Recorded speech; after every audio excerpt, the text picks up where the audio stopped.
All right, y'all know what time it is. Y'all know what time it is. It's that time of year. It's that time of year. It's that time of year. Championship time, It's baby. that time of year. It's that time of year. It's that time of year. Let's It's that go. time of year. Yes, sir. It's that time of year, baby. It's that time of year. Even staff members was like, "Yep, we know it's that time of year. We get it." Around here walking like a zombie. Oh yeah. You know what I'm saying? Listen, man, we've Pooh. At least I know my guy Pooh. We've been racking up the games this year, putting in a lot of miles, and it's coming to an end soon. But some big games on the way, Pooh. Some big games coming up, man. True indeed. True indeed. True indeed. So we're saying that while we wait for our guests, let's start the show. Let's go, baby.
Oh yeah, that's what we're about to do tonight. We're about to shut the city down.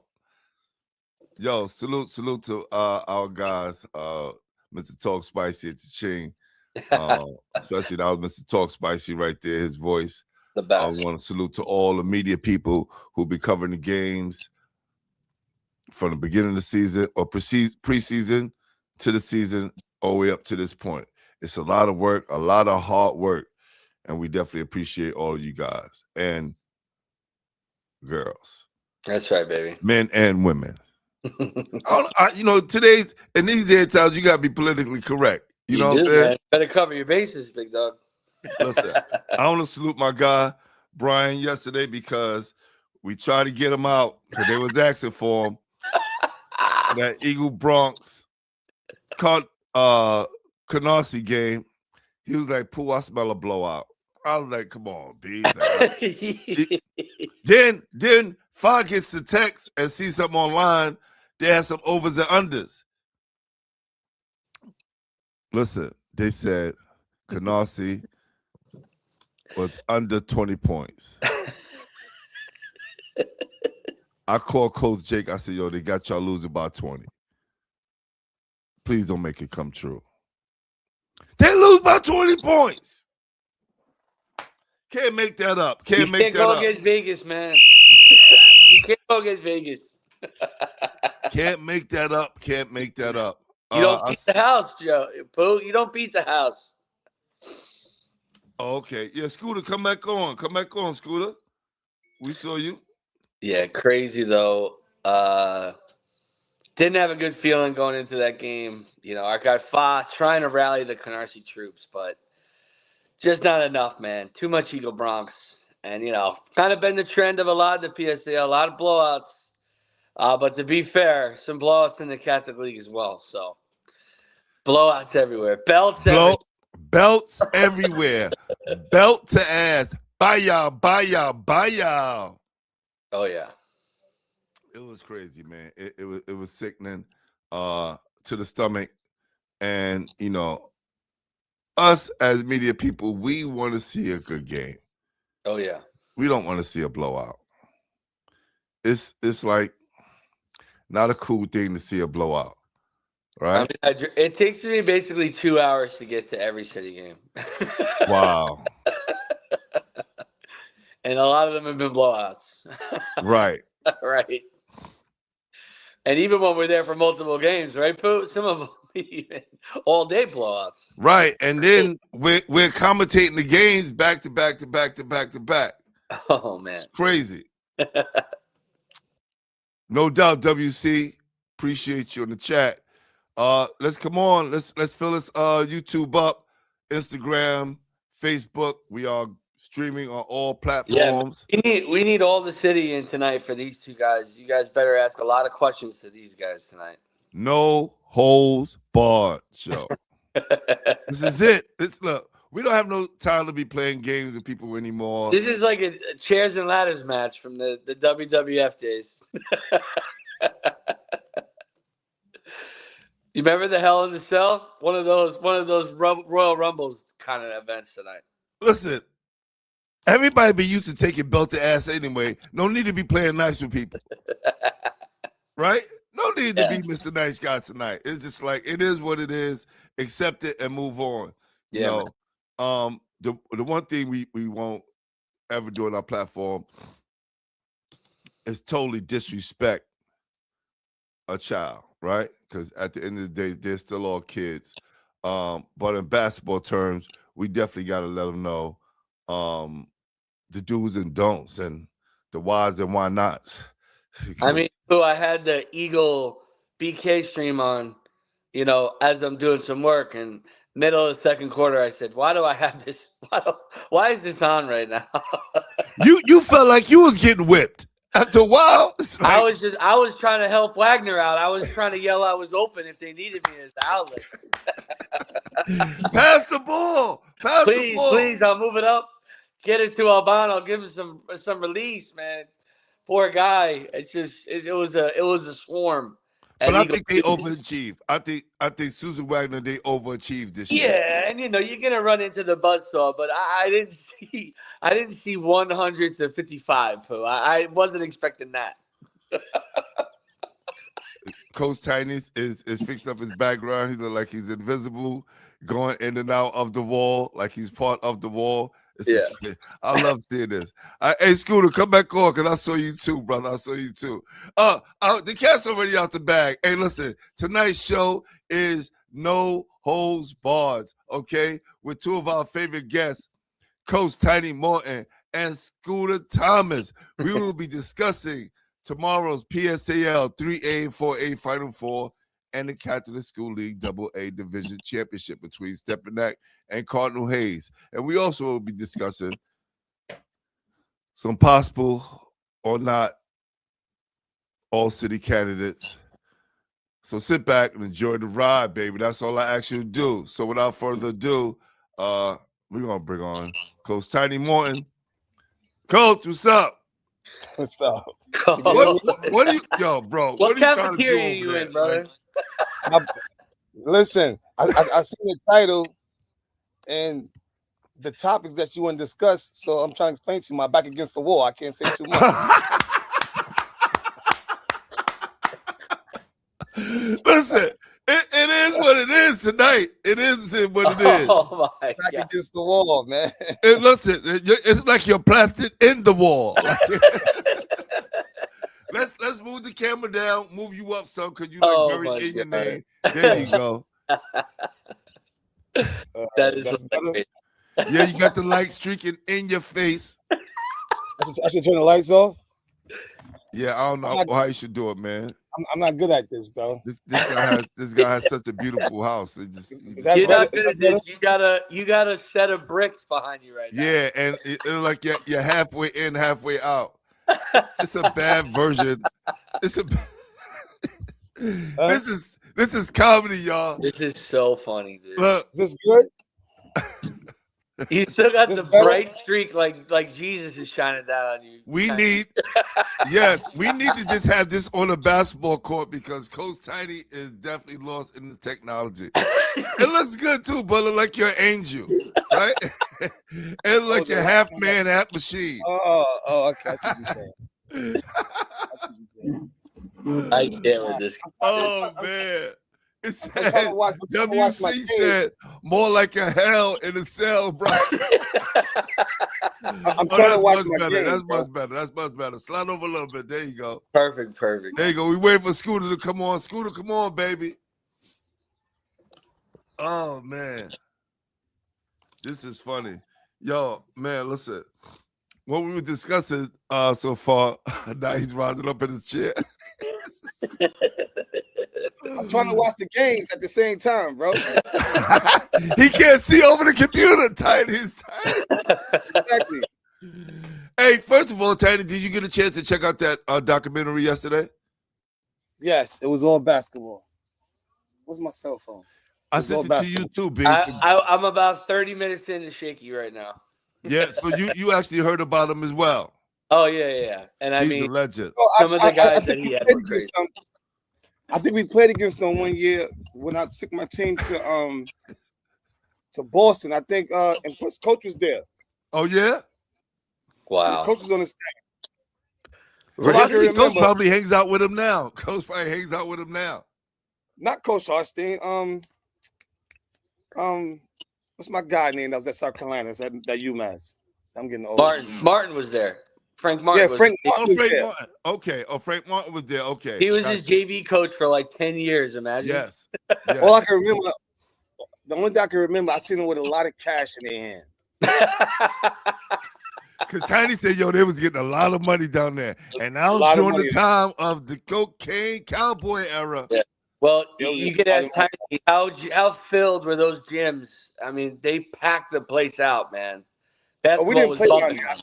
I think I played them up in Boston somewhere because I seen Leo on the video too. That's my guy. Yep. Leo.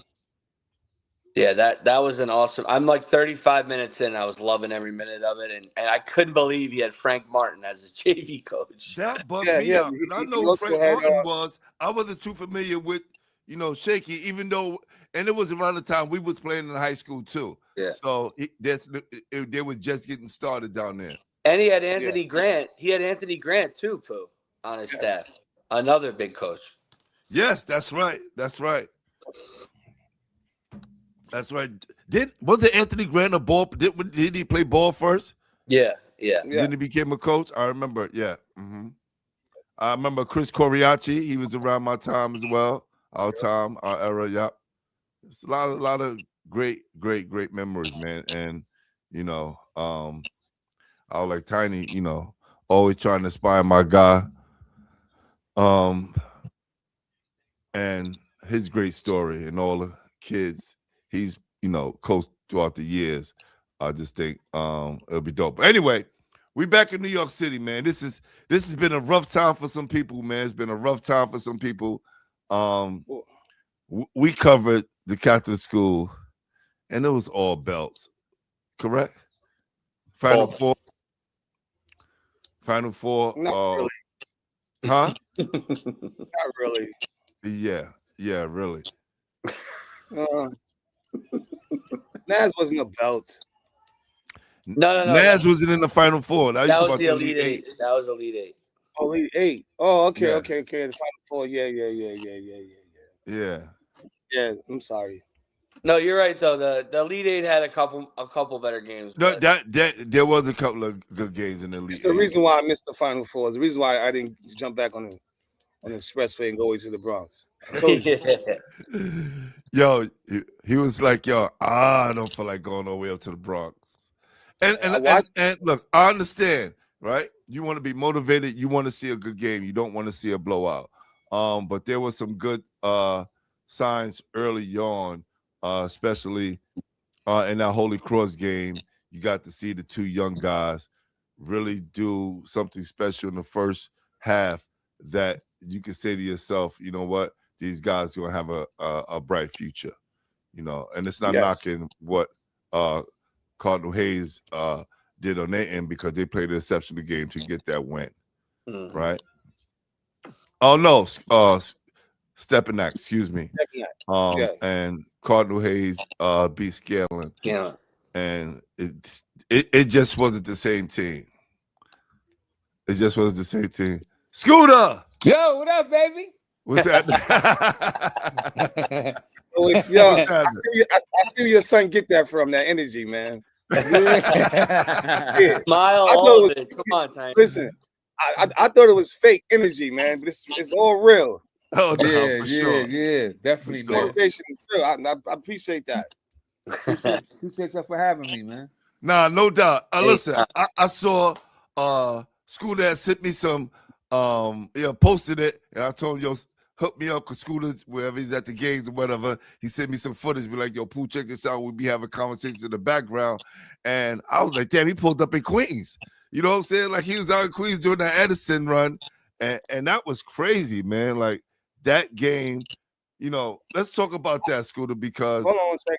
I want to get back to the game you were speaking about in terms of the Holy Cross stepping that path.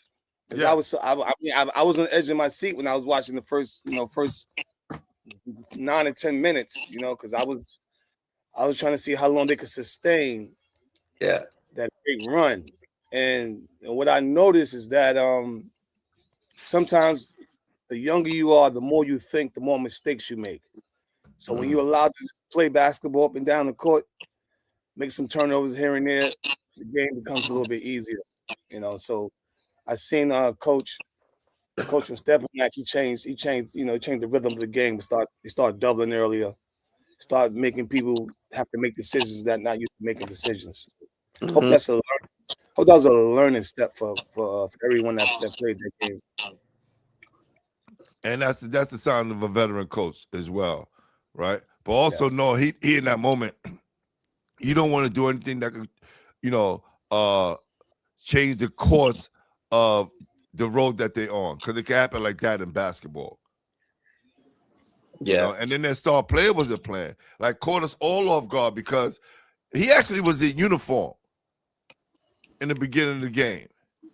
Oh, he was? Yes, Josiah, he was in uniform in the beginning of the game, and then Brian's like, yo, Pooh, he's in street clothes. I went outside to the bathroom, came back, and he was in street clothes. Oh, so he ain't pull a Peterson. Well, Nah. apparently they might have wanted him in the jersey for the MVP picture. Yeah. That's what I was hearing, but I don't know if that was the case, but maybe. It was a surprise that he wasn't playing for sure. Yeah.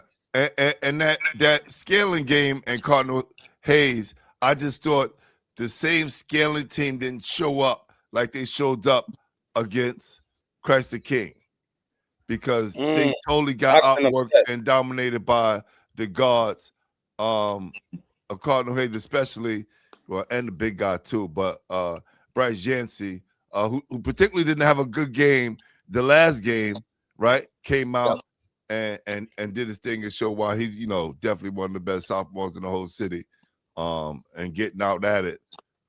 So that was a good thing. You had Tiny hit me up during the game like, Bryce, ooh, you know what I'm saying? We're very impressive. What was your thoughts on that? Was you watching the game, Scooter?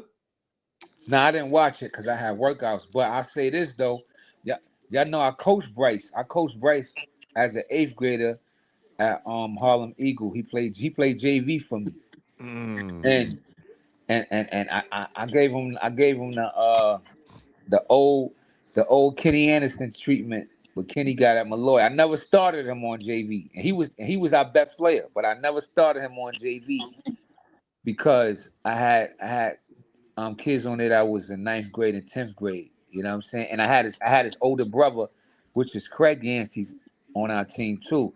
So I didn't want to discourage the other kids on our team, and I didn't want to give Bryce a big head. Yeah. You know what I'm saying? But he started like the last 4 games. I say they started the last 4 games. He averaged like 30. He always was talented, but I didn't no, don't get me wrong. I didn't work on his attitude with him. You know what I'm saying? But I did give him some insight, and I lighted him on how he should just be more I won't say coachable, but more like I don't know the word I'm looking for, but I kind of gave him some input on, and I gave him like his comparisons with Mel sometimes because sometimes they get upset with the coaches and stuff like that. But I'm like, yo, on the next level, you gotta chill with it. But his father let me coach him though. His father never got in the way when I ain't start him or whenever I took him out the game. His Mm. father is he did not get in the way of that. You know what I'm saying? Like he let me do his thing. But he talented. I think and it's crazy because the game before he played against Scanlon, I texted his dad. I was sitting down the other night, I'm watching Allen Iverson. I'm like, yo, Bryce Yancey. I said Bryce remind me of Allen Iverson just because of the style of play. You know what I'm saying? But I'm happy for him, man. I'm happy for him. But I didn't watch. But I was surprised. I got Yeah, go. I got three. I got 3 words to say about Bryce. I'm gonna say it again. Bryce is nice. Word. Word. That's it. No, he is very, very, Nice. very talented. And, Very talented. and I'm dying to hear your guys' opinion. Tiny, you had Malachi Miller before. What do you think of his performance in the beginning of that game? I know you were I proud. seen. Yes, I seen maturity. I was so happy for him. Yep. Happy for his family. I seen maturity out that game. I hope he can take those 9 to 10 minutes and move forward with that. Yeah. Because as a coach, you're never gonna say that you defeated before the game ends. You're always gonna feel that you got a chance, no matter who's on the court. Mm. But if you're a betting man, Holy Cross was playing. They were just playing basketball. They had no choice no chance on paper. Mm. But when those 2 young guys came out and just played basketball, I was so happy for Malachi because he did some things that he always wanted to do. I still want to see him demand the point a little bit more because Mm. that's going to be his position moving forward. After this season, I don't think no more he can be off the ball and be successful in this game. Yeah. Gonna have the ball out of his hands. Scooter, what do you think of Malachi Miller from what you've seen so far? The truth. The truth. Like he tough, got heart, real poise. Um, he loved basketball. Like, and how I knew he was. I always knew he was gonna be good because he stayed in the gym. But I knew he was real good when I saw him play in New York versus New York last summer when he was Mm. playing against the juniors and the seniors. But so When I he played wasn't. I for me, wasn't. Yeah, you go. What you talking about saying? the year he played for me. Right. Mm. You know what I'm Okay, saying? The little minutes he played, I'm like, damn. Like the way he got through the press, I'm like, yeah, he ready. You know what I'm saying? So I wasn't surprised. I wasn't surprised. And he lucky to have a coach like Billy, man. One thing about Billy, he gonna coach you hard, right? He gonna coach you hard, and he gonna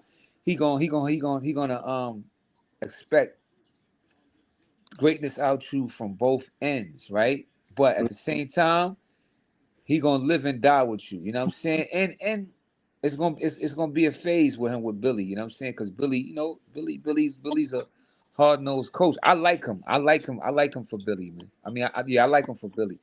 He gonna be good, man. He just got to stay in the gym. Don't get arrogant. Don't get big headed, and keep working. He got to play like he the underdog every year. Mm. You know what I'm saying? Because I we love don't know. I mean, size really don't matter, but it kind of matters this day and age. You know what I'm saying? Because they try to overlook you until you prove them wrong. But he got to just keep working because it's nothing but so much that they gonna give him. So he got to go take everything. He could do it. Mm. Yeah, it's I going to was be I different. was proud of Billy. I was proud of Billy for just allowing him to play his game, and give him some freedom that he needed. You know what I'm saying? So Right. definitely salute to Coach Turners. Definitely. And since we're on the you have something to say, Tiny, because I want to keep this on I the was gonna, on the point guards. On the point guards. We can yeah, talk about a lot I more was point going to guards. say. I was going to say.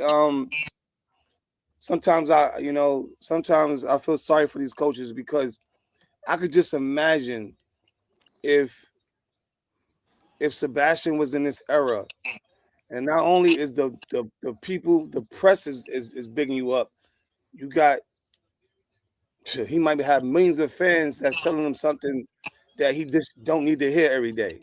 You know, sometimes it's a gift and a curse. And I know in this social media era, I can just imagine what Billy got to go through now. When a kid like that have a good game, it's you got the BAC out there, you got the advice crew out there, so you never know. The advice crew was out. So it's a bad era to be a coach right now with this social media, unless you can handle the parents. Right.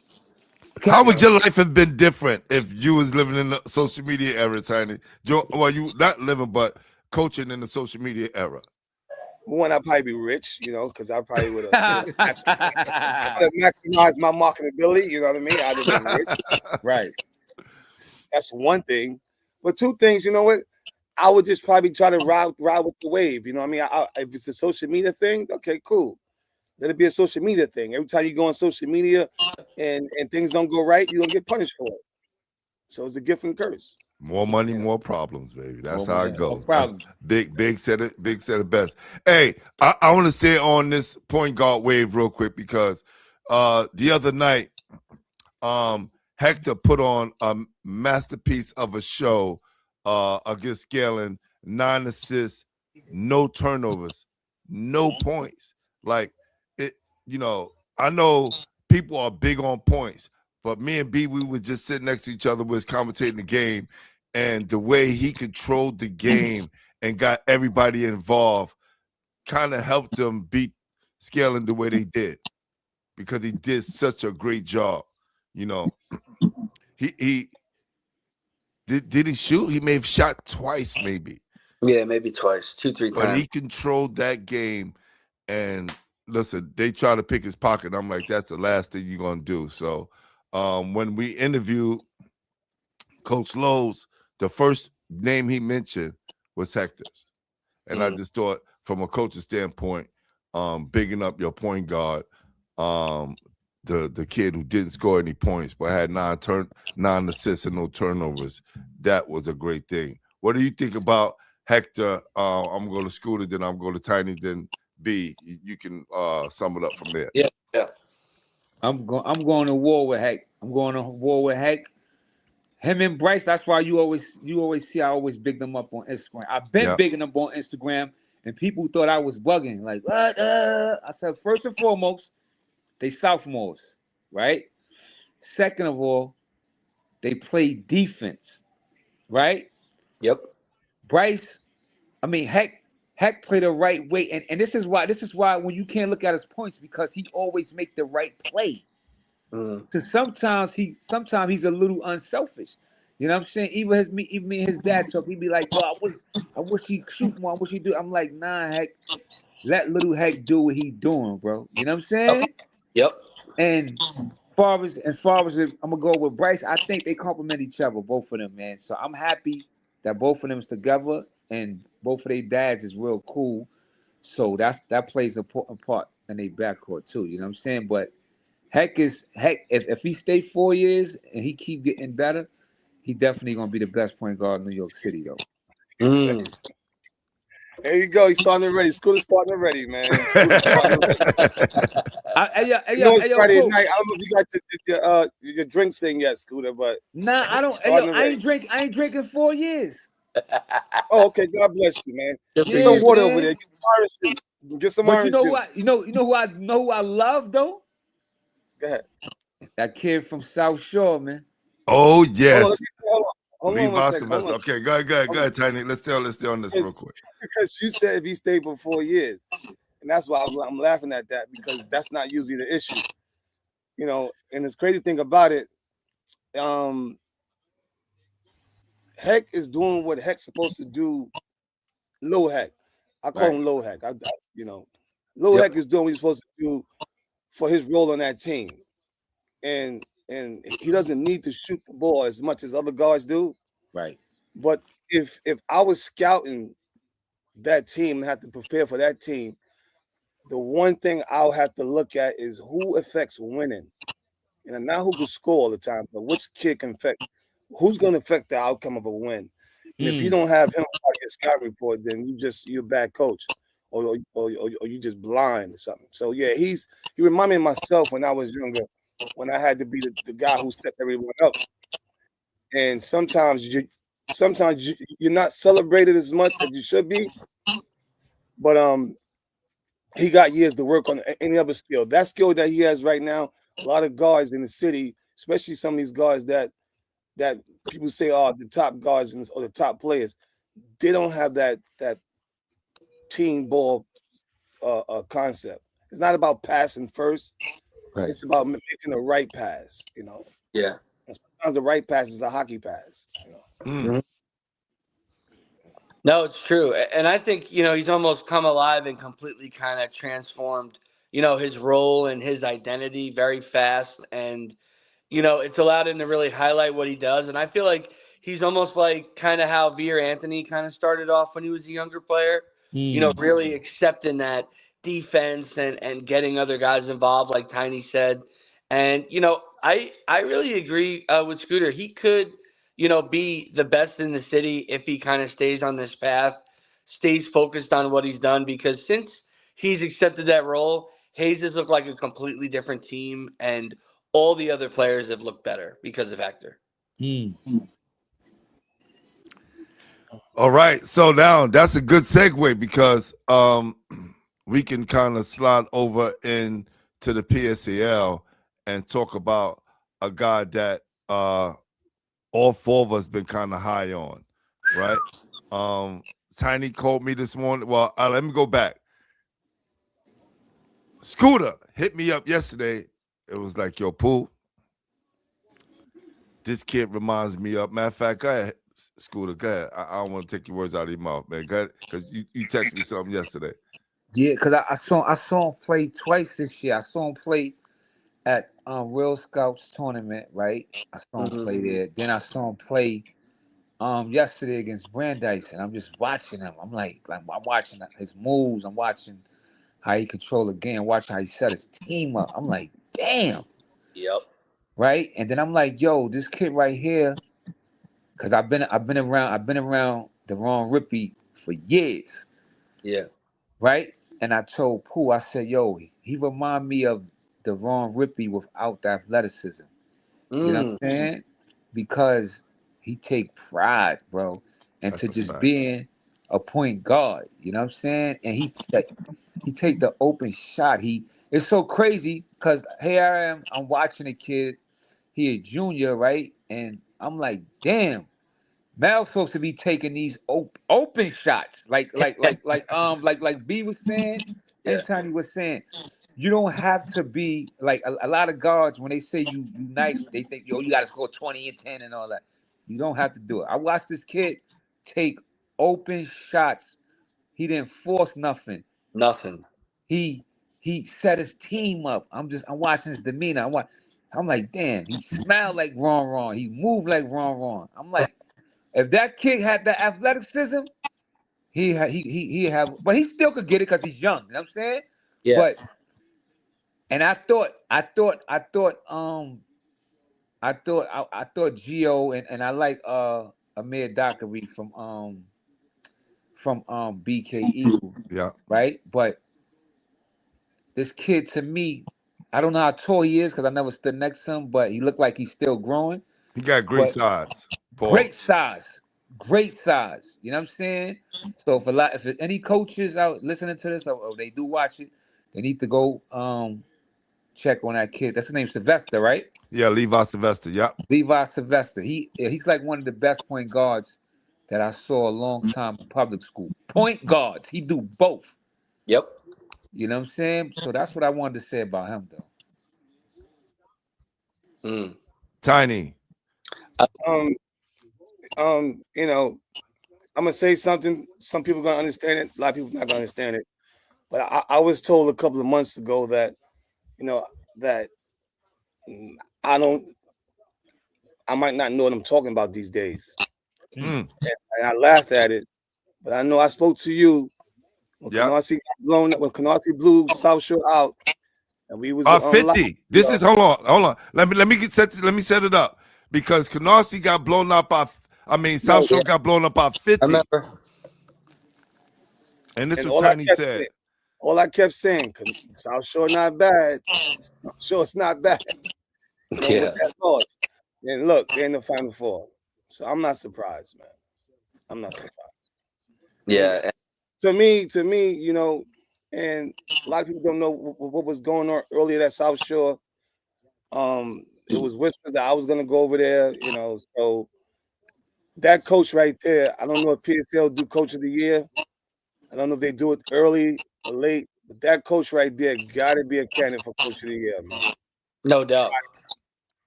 I don't like when guys get these awards and they don't play in the games that matters. You know what I'm saying? So, but that guy got to be up there for Coach of the Year. I'm not saying he is the Coach of the Year, but his first time being at the helm, and he's doing this. It's impressive. Salute to Coach Nick, man. Getting a whole bunch of guys he didn't even, that he just had to work with, at the time. Go ahead, B. And to see their transformation, like we said, to losing that game from 50 to all the way into the Final Four, like Tiny said, I wish Scooter got to see him against Scanlon. He just put on a masterpiece. Rarely turns the ball over. Always seems to make the right play, like these guys say. And, you're surrounded by all seniors, and you're still the leader of the team. Shows you something else as well. I think he's going to be very recruited. I think he's going to have a really big offseason. And, he's definitely going to be one of, the highest guys right at the top of the list for potential MVP next season. Who's he playing with? Who's he playing with this season? I'm not sure. I don't know if I think he's part of a program, like a local program, and he's staying with them. I'm not sure who, though. See, and that's my thing, right? For him, yeah, I want him to go to a AAU team. It don't got to be EYBL. It don't got to be none of that. Go to a team, right, where that coach with him. Yep. For him, they're gonna put that ball in his hand, and that kid right there is gonna get so many college offers, and he gonna blow up. Like you could go, like some players, some guards, they be like, all right, go to a team where we put the ball in your hand. Yeah, put the ball in his hand. Then he never passed it.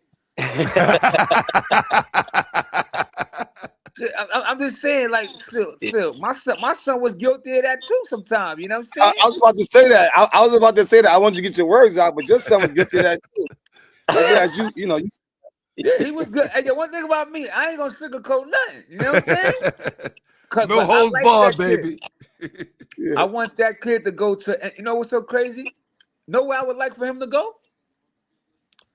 Riverside. You know why? Because Coach Danny is going to put the ball in that kid. That kid right there, if I'm coaching him, our conversations are going to be like this before the game starts. Listen, do what you want to do, baby. Because I trust him. Yes. You know what I'm saying? I know he's going to make the right play. He is. So I hope Danny could get him. I'm saying, I'm not knocking on other AAU program. I'm just giving you from my experience when Mal played with Coach Danny last year, right? And I like the way this kid understands basketball, right? And I like the way he loved how to win it. You know what I'm saying? Because I watched detailed stuff. Like, I'm like, yo, I watched the little things and shit. Like, I saw his teammates that was falling on the floor. He run over there and pick them up. Like, yep. And it ain't fake either. Yeah, he's the most mature player on that team, and he's a junior. Yeah. Whoa, and he's still young. Like, you still see innocence in him. You know what I'm saying? I don't know if he reclassed. I don't know nothing about that, right? But I still see like a baby in him. So I'm like, damn, his upside is crazy. Definitely. And I don't think Tiny got to see him in that form. We saw him early in the year, and they was just trying to figure it out. But Tiny, let me tell you something, man. I see him tomorrow. Right? I done played with. See him tomorrow, so I played with some hell of a point guard. They play Sunday. 3-8 tomorrow. Sunday. They play I played with some hell of a point guards, man. Who they play? They play both games on the same day? Yes, they play Eagle Brooklyn. Well, I'm gonna tell you this much. and I love him. Eagle Brook, Amir Dockery, them, they gonna be on that boy like right on rice. So, Oh yeah. so listen. This is my prediction, right? My prediction: Eagle by 25, right? Mm. I got Eagle BK by 25, right? Yep. And we just spoke highly of Sylvester, right? Yes. Yes.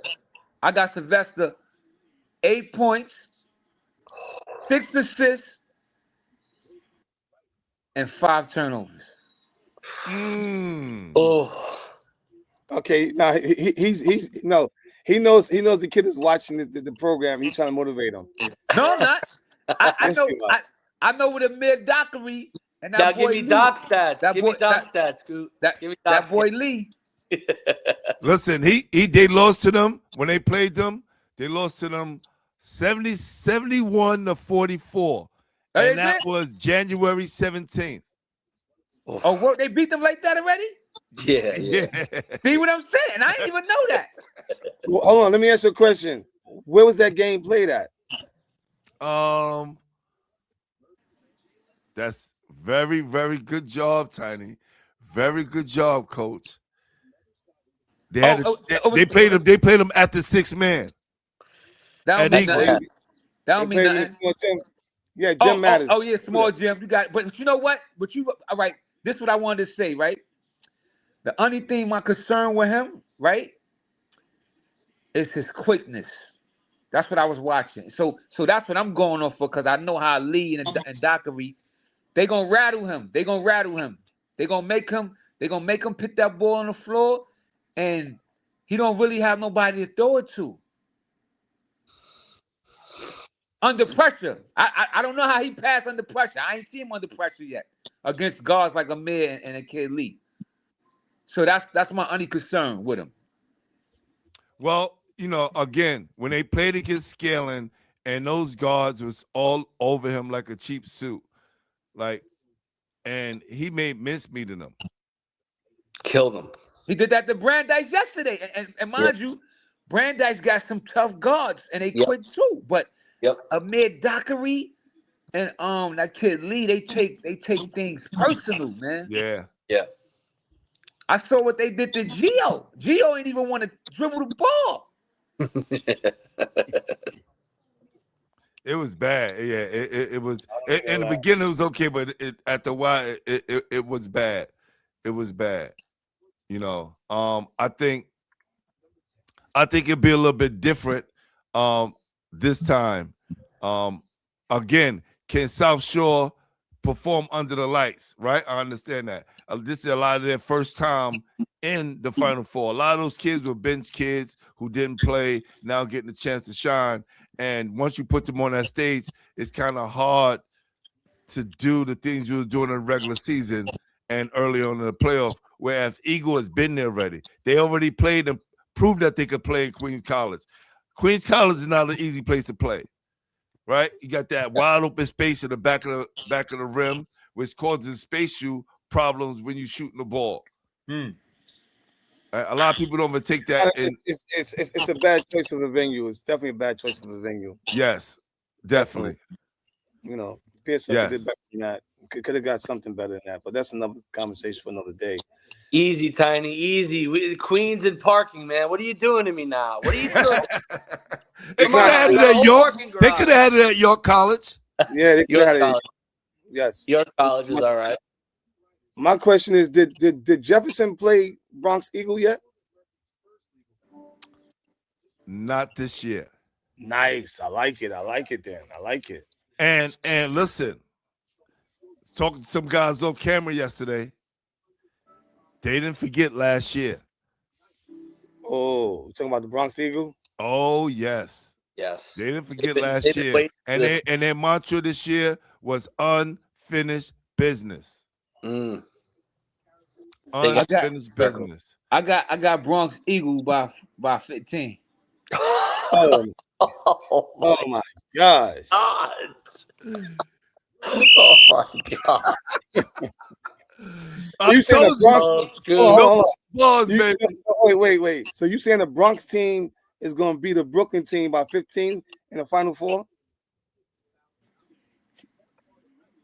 Let me shut up, man. Hey, yo, let me shut up, man. Because when I say something, yo, man. No, listen. It's no holds barred Talk, tonight. Scoot. It's no listen. It's no holds barred Telling me a tonight. Bronx team is going to be the Brooklyn team by 15 in the Final Four? Let's go, Scoot. Come on, man. I don't know about that. Listen.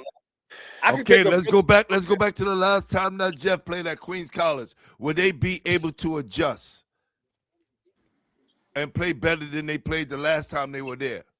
See, that's a different story because it's hard to beat a team or play a team 3 or 4 times. You know, it's kind of difficult to, you know, it's you still this kids you think you playing with. It's not grown men. So these kids, you know, their minds are different. But if you ain't see me all year, that's a little different story. You didn't get a chance to, you know, you didn't get a chance to feel. How do you think they match up, Tiny? Their starting fives. Well, I seen the Bronx Eagle when the shots wasn't falling and they had a hard time. When the shots falling, it's a different team. You know, I don't think that there's a Shamari on either team. You know, so I don't think there's a Jot on either team. So I won't give a team a 15-point situation. Now Brooklyn Eagles a little bit different. They got 6 guys. They got 6 guys that can play. So that's a different story. But where the other points gonna come from besides Rich Jackson, maybe Trevor Lewis? Where the other points coming from? Oh, I watched him yesterday. It was good. It's not like people don't shoot the ball. The ball got to go in. That's totally different. If guys just don't shoot the ball and the only 2 guys are shooting. No, I seen 5 guys trying to shoot the ball yesterday. Okay. No, they do spread that. They do spread that basketball around. But I think if they take Rich out the game, if Rich is not able to spread his wings and they allow the others to try to beat them, how do they match up with Eagle Bronx, Denham, Ron Edwards, Gio? Amir Cummings is playing out of his mind this year. Last year, I told him, I said, listen, because he's doing a lot of, he's not just trying to score, right? The kid is rebounding. He's giving out a lot of assists. He had 16 points, 9 rebounds, and 9 assists yesterday, 3 steals. Like, if this kid and didn't force shots and play within the team's. I'm glad to hear that. I told Rose early in the year that he's the key in terms of he got to play his game. You know, sometimes he doesn't play his game. So yeah, he's playing out of his mind. And then who else? You have Elijah King. That shot is clicking. That's what I'm saying. They have players, but sometimes those shots don't be going in, and then it's I agree. Can they sustain the Jefferson press? Can they sustain that helter-skelter kind of play to make sense of it all and be successful? They're gonna pick that press apart, man. I was gonna say they're built for that press. Yeah, they got. You know what's so crazy? That's not the same Jeff team that I saw for the last 4 years. I like them guards don't rattle nobody. That's good. Rose got 5 guards, right? All 5 of them could pass very well, right? Yeah. And all 5 of them could score the basketball. Jefferson have 2 players, and you really they have one major elite player, which is Rich Jackson, right? And Rich don't like to pass that ball. Could he pass it? Absolutely. He don't like to pass that ball though. That's not his game. Yeah. He's not comfortable. He's not comfortable with passing the ball. And then who are you gonna pass it to?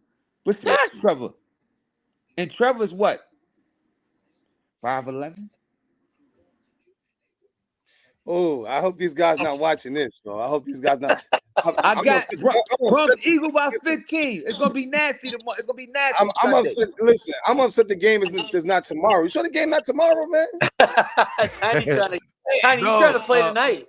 Yeah, We gotta wait till Sunday.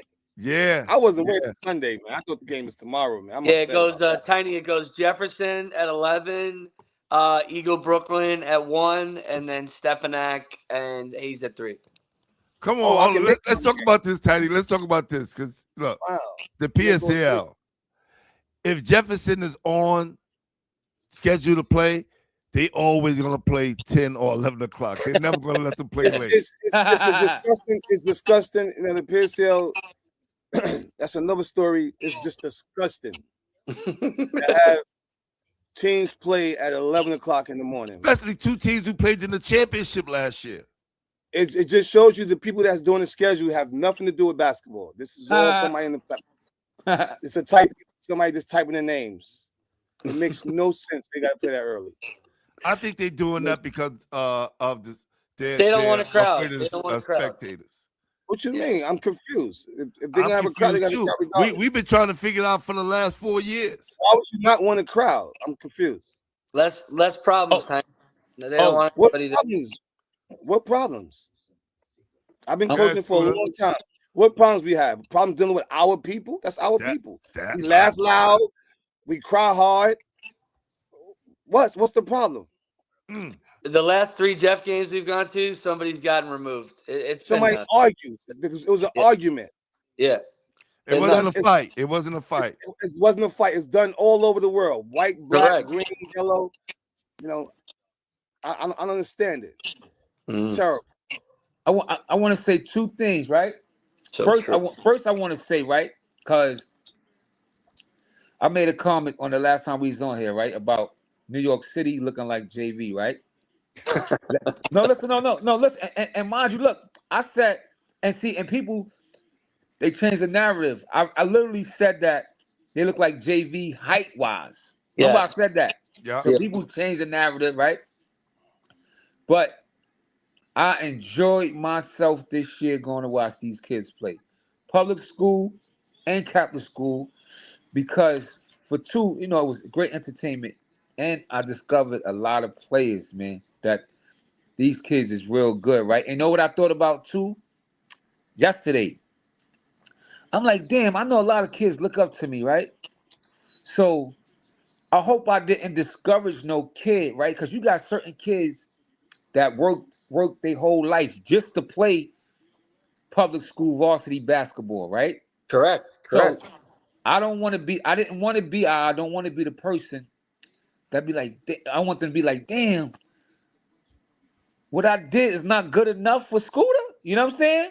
Yeah. So what they did and Yeah. what they doing is more than good enough for me, because I came out damn near every game this year on the train, Queens, Brooklyn, and all that. That's a fact. To see these kids play, right? So don't let nobody change my narrative of what I said about the JV situation. And one more thing I want to say. I'm kind of disappointed how empty these games are at Fordham. Oh, wow. Say that again, Scooter. That's we said that. Long as I've been watching basketball in New York City going to Fordham, I never saw Fordham like that. Agree. I don't know because they were charging $30. No, it was 5 and 10. It was 5 and 10. They was telling people 30. So I don't know. You know what I'm saying? I didn't go because I wanted to go. I didn't go because I had to train. No, it was 5 for kids, 10 for adults. But it should never be that empty. Never. Not for the final for the Final Four in the Elite 8. Yeah. Never. That's a fact.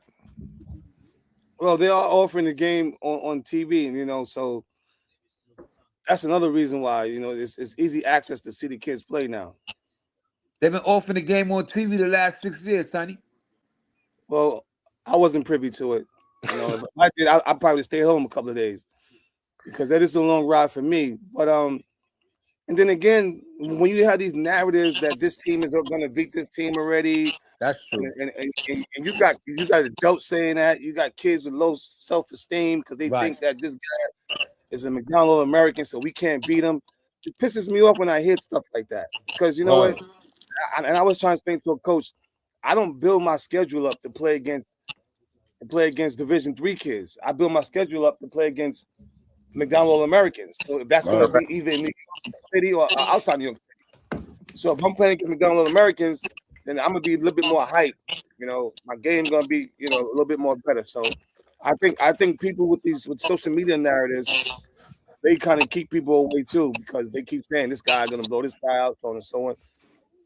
I'm assuming you saying that about Jeff and about South Shore because you want the crowd to come see that you was wrong. Nah, I'm telling you the truth. I'm telling you that's what's gonna happen. But Tony, can I ask you a question? Mm-hmm. What was Stepanak record right now? Yeah, like 20 something and like 4 or 5. No, I'm talking about in New York City. Number undefeated. 1. They're undefeated. They're undefeated? Yes. Yeah, in New York City, yes. I'm trying to figure this out because I've been trying to figure this out. Who, like, what do they base off? What's the criteria of somebody getting Player of the Year, Coach of the Year, and all that? That's a whole nother topic. I don't know if Pooh ready for that. Yeah, that's gonna be the second segment part of the game. Listen, I need to know these criteria because salute. I talk to G. I talk to Gary Irvin all day, every day, right? But because I be having my side thing going on. You know, I love betting and gambling. That's what I do, right? So I lost to somebody want to bet this shit. I lost the bet because I had Pat winning Coach of the Year. I had Step beating everybody by 30. Yeah. So when it came out Players of the Year and all that stuff like that, Coach of the Year, I'm like, yeah, I know I'm gonna win this bet now because you know Pat went 27-0. How you don't get that? You should have called me. Voter fatigue, my friend. Voter fatigue. You should have called me. It's been many of times that I won everything and didn't get Coach of the Year because because humans are doing it. Oh, if it was AI or computer or something like that, then maybe it'll be a different type of voting. Who knows? But humans are doing it, and the powers that be are doing it. I don't think Pat deserved Coach of the Year because I'm gonna say why I don't think he deserved it. And I'm gonna say why I think he do deserve it. Okay. On one side, I don't think he deserved it because it's obvious that every position, the kid is taller, stronger, faster, so on and so on. So how much you really got to coach? On the other side of it, I could be wrong, but his starting 5 been at the school for 4 years, right? Yeah. Every one of those there for 4 years. Yeah. In the program, yeah. That's where he deserved Coach of the Year because that's homegrown. So you can see on both sides of it. Yeah. Now, the person who did get Coach of the Year in the Catholic League, I was very surprised because I didn't think his team was that good this year. I thought he lost some key pieces, and when he started winning, then I started saying, "Oh, this guy's he's coaching as a Coach of the Year." Who's that? Gary. No, Gary could coach his butt off, and I'm saying I'm just talking about. I wanted to know the criteria of that because he went undefeated. How you don't get coached?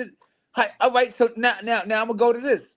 I went undefeated in 2017 in New York City, and I don't think I got Coach of the Year. Yeah. Who you had? Sebastian? Oh, and Tony, they say your best team was kids from Queens. I brought Lehigh. I was number 1 in New York State. I only lost. I'm in New Orleans. We lost somewhere, and somewhere else in South Carolina maybe. Undefeated New York State. Damn. What was that the year some of your best players was from Queens? That's what they said in the chat. Yeah, I had a couple of play. I had the back of the bench of Christ the King. You know, I had a couple of kids that but we played and we was undefeated. I don't think I got coach of the year. I don't remember coach of the year. I don't even look for that stuff. I look for scholarships.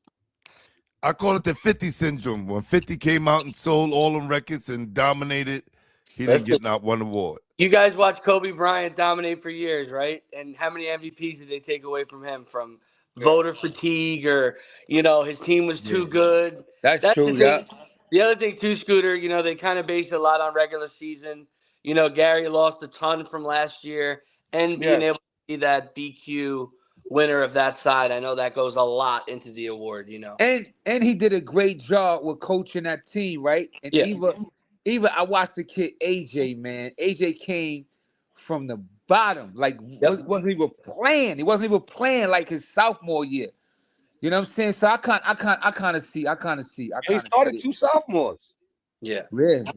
So I kind of see it, but I was just looking more at the undefeated. I was looking at they won it 4 years in a row. I thought all that should have been, took to consideration. That's and I don't know if you remember, Scooter, too, in the beginning, it feels like a lifetime ago.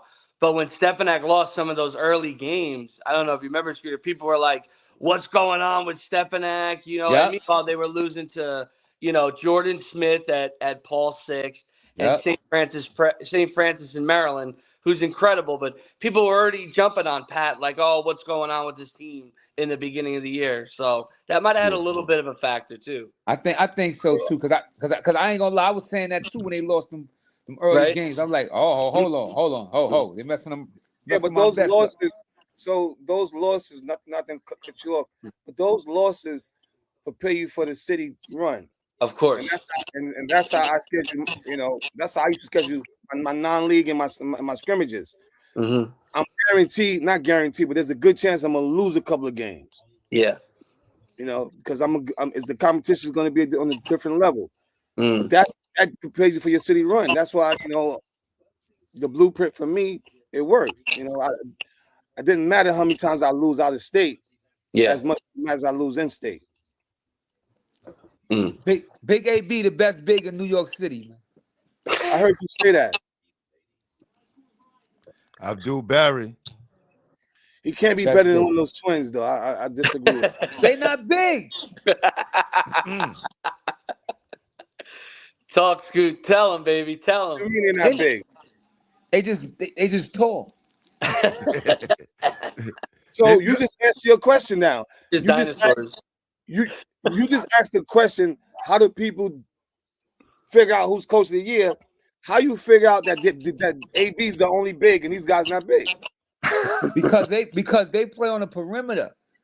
AB banging. Listen, first and foremost, AB banging down low, right? Let me say pause because some young boys probably in this comment, right? You know what I'm saying? He banging down low. He catching it on a high post, turning, pivot, throwing back. He like Joker. I was saying he like Joker for the last 3 years. People laughed at me with that. Get out of here, right? He could shoot the three. He could handle the ball. He could rebound, right? He's making winning plays. The bigs, the Rattlers brothers, they don't want any physicality. All they want to do is shoot. They want to catch you on the high post. They want to shoot over you because they 7 foot, which they supposed to do. Mm. You know what I'm saying? So I can't compare AB with them because to me, they going to college. Imagine they going to college, they're gonna play on the perimeter. That's what they're gonna do. And they get a lot of block shots. They get a lot of block shots because no one goes into their body. They shoot the ball up and they just go get it. Yep. I saw last year, and I'm not comparing, not saying they're the same players they were last year, but when they played against Nas at Stepanak, when we were there, Brian calling the game, and who was it? Adonis' shirt was bloody. And I was interviewing him, and he had to play against Halon, and he said, this is the most physical game I've ever played. Like, he was on the ground. His shirt was bloody. Like, Nas almost had him.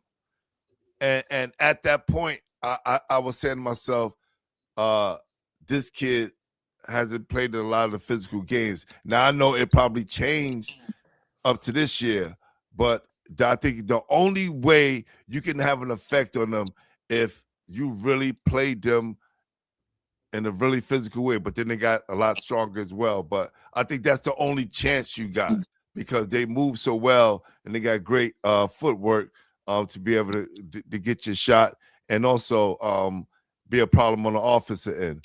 But I definitely see that, if they're able to do it. But then it's only one AB. Like, who's going to be the other one to guard the other one? Like, Word. that's the problem. That's the problem because there's two of them. It's two of them. And my question, I want to ask you guys, and I'll start with Tiny. What does Hayes have to do to win against Stepanek? I think Hayes has a great chance of competing against Stepanek. A great chance.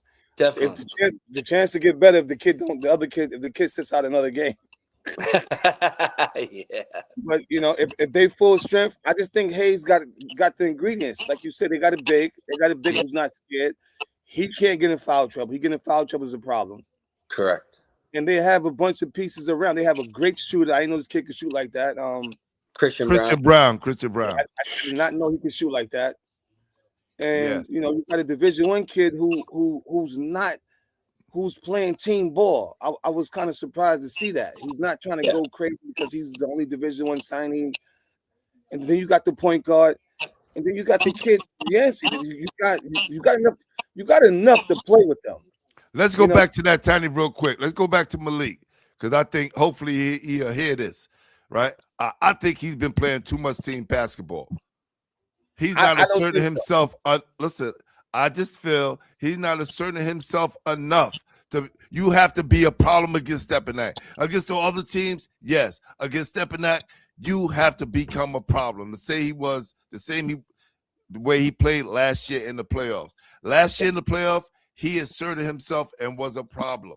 Okay, the way came up short. Okay. He hasn't had to yet, though. And I don't think the young guys was there to play. I think now the young guys is ready to play, and I just think he just need to up his ante a little bit more to make Stepanek, kind of. No, I think play honest.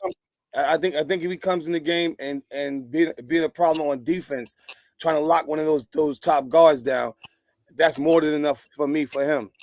If he can stay in the game, if he try to outscore those guys, I don't think that's going to work for them. I think he needs to worry about stopping either Hassan or Josiah. Jervis, yeah, maybe Jervis. If he could slow one of those guys down, he did his job. Yeah.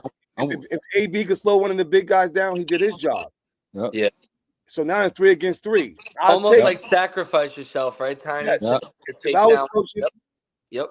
I would concentrate on one of those guards and concentrate on one of those bigs, and it'll be 3 against 3. Now, could the other big and another one of the guards and who's the other 5? The other big that's going to Monmouth? Could those Perry. 3? Yes, Dylan Perry. Yeah. Stay in front of the other 3? I don't think so. I think that's where Hayes will have a advantage with those other 3. I mean, if they play man to man against Hayes, I don't know. I think they have to play a zone to beat them. I'm with Tiny on this one. I think I like this Malik better passing the ball because that's who he really is. You know what I'm saying? He kind of got caught up in that Division I thing too early on the season. Tiny was saying because a guy's Division I, so he felt he got to take all the shots and all that. And I watched it. He hasn't been doing that. He hasn't been doing that lately. No, that's what I'm saying. That's why in the championship. Yeah, Right, they're like it. No, and that's the reason why they lost the way they lost to Stepanek the first time. But they're in the championship game because of that. Listen. So that's what I'm saying. I'm with Tiny, meaning that I'm happy he's playing team ball now because everybody's they good. They got a good team. Everybody can score. So now if Malik come out there, not saying he's gonna do it because he haven't been doing it, but if he was to come out there, take this shot, do that shot, first and foremost, like Tiny said, they kids. So the first thing that's gonna happen. Now they're not even thinking about winning. The parents is not thinking about winning. You know what I'm saying? And then if you go down by 7 on step, you get discouraged. You know what I'm saying? So I think that I love the way Malik is playing right now. He already got a school. And guess what? They went further than people thought they'd go. So all he got to do is come out there and play winning back. And he could do that. He could rebound. He could get you 2 rebounds tomorrow. He could get you 10 points. He could get you 8 assists. And he could play the best game of his life defensively if he just think about winning. So what happened? You was there at Mount St. Michael's, right? When they played them, right? Was you there? I thought I saw you up in the stands. Was you there when they played Stepanak and they lost 67-51? I watched that game, but I'm gonna tell you something. I also watched them when they played Cardinal Hayes at Cardinal Hayes. And they played almost well. won. Word, they almost won. They won by like 7 or something well like over that. there. Yeah. You know, so it's good. It's, you know what, for this situation, it's good that they played that team more than once. Right. So it's no fear factor. Right. Yep. And Pooh, I don't think you're wrong that they need an aggressive Malik, but I think that they're both right that it's allowed the other guys to kind of catch up to Malik in a way and get more confidence. And Pooh, you never know. We might see that kind of alpha Malik maybe take over in that fourth quarter. In the fourth quarter, some of those young guys need to. Yep. And me saying aggressive doesn't always mean scoring. Yeah, I got you. You get what I'm saying? I didn't say like, yo, he need to shoot more. I just said he just need to be more involved. You want him him more involved, Pooh. Yes. Yeah. Yes. I think that's definitely needed. That's definitely needed. So go ahead, Scooter. Now I know who I want to give a shout out to. Johnny Mag from Christ the King. He had a hell of a season, man. You know what I'm saying? He stayed. His pop stayed, of course, with him. You know what I'm saying? I didn't expect for him to have a year like this. I see he got stronger. He got more confidence. You know what I'm saying? So he just came to my mind when we was talking. And allowed those young guys to be those young guys, Scholar and Ellis. Yeah. He was first team All City. You know what I'm saying? I mean, All Catholic League, which is great. You know what I'm saying? Sometimes it pays off when you stay, right, Scooter? Sometimes it pays off when you stay. Unless that check hit. Oh, Scooter, man. If that check hit, baby, you gotta go. Hey, you know what I'm saying? You know what's so crazy, right? Like, I wanted Mel to stay, right? It's crazy, and I could say this now, right? Because they had senior night, right? And Coach Pete said, yo, I had to ask Scooter 4 different times, right? And that's in today's language, that's 4 different NIL opportunities, situations, right? 4, right? So it was 4 situations where I said, nah, I'm good. I'm gonna let my son stay at Hayes. See, nobody noticed. Everybody just thought that I just got up and said, nah, we going to OTE. We going. No. Even Coach Lowe's don't know this. Like, I really wanted Mel to stay at Hayes. Like, he had to ask me 4 times. I love that.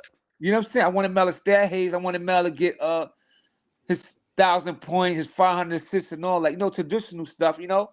But at the end of the day, when you put in a situation, right, where you could change your family life, you know what I'm saying?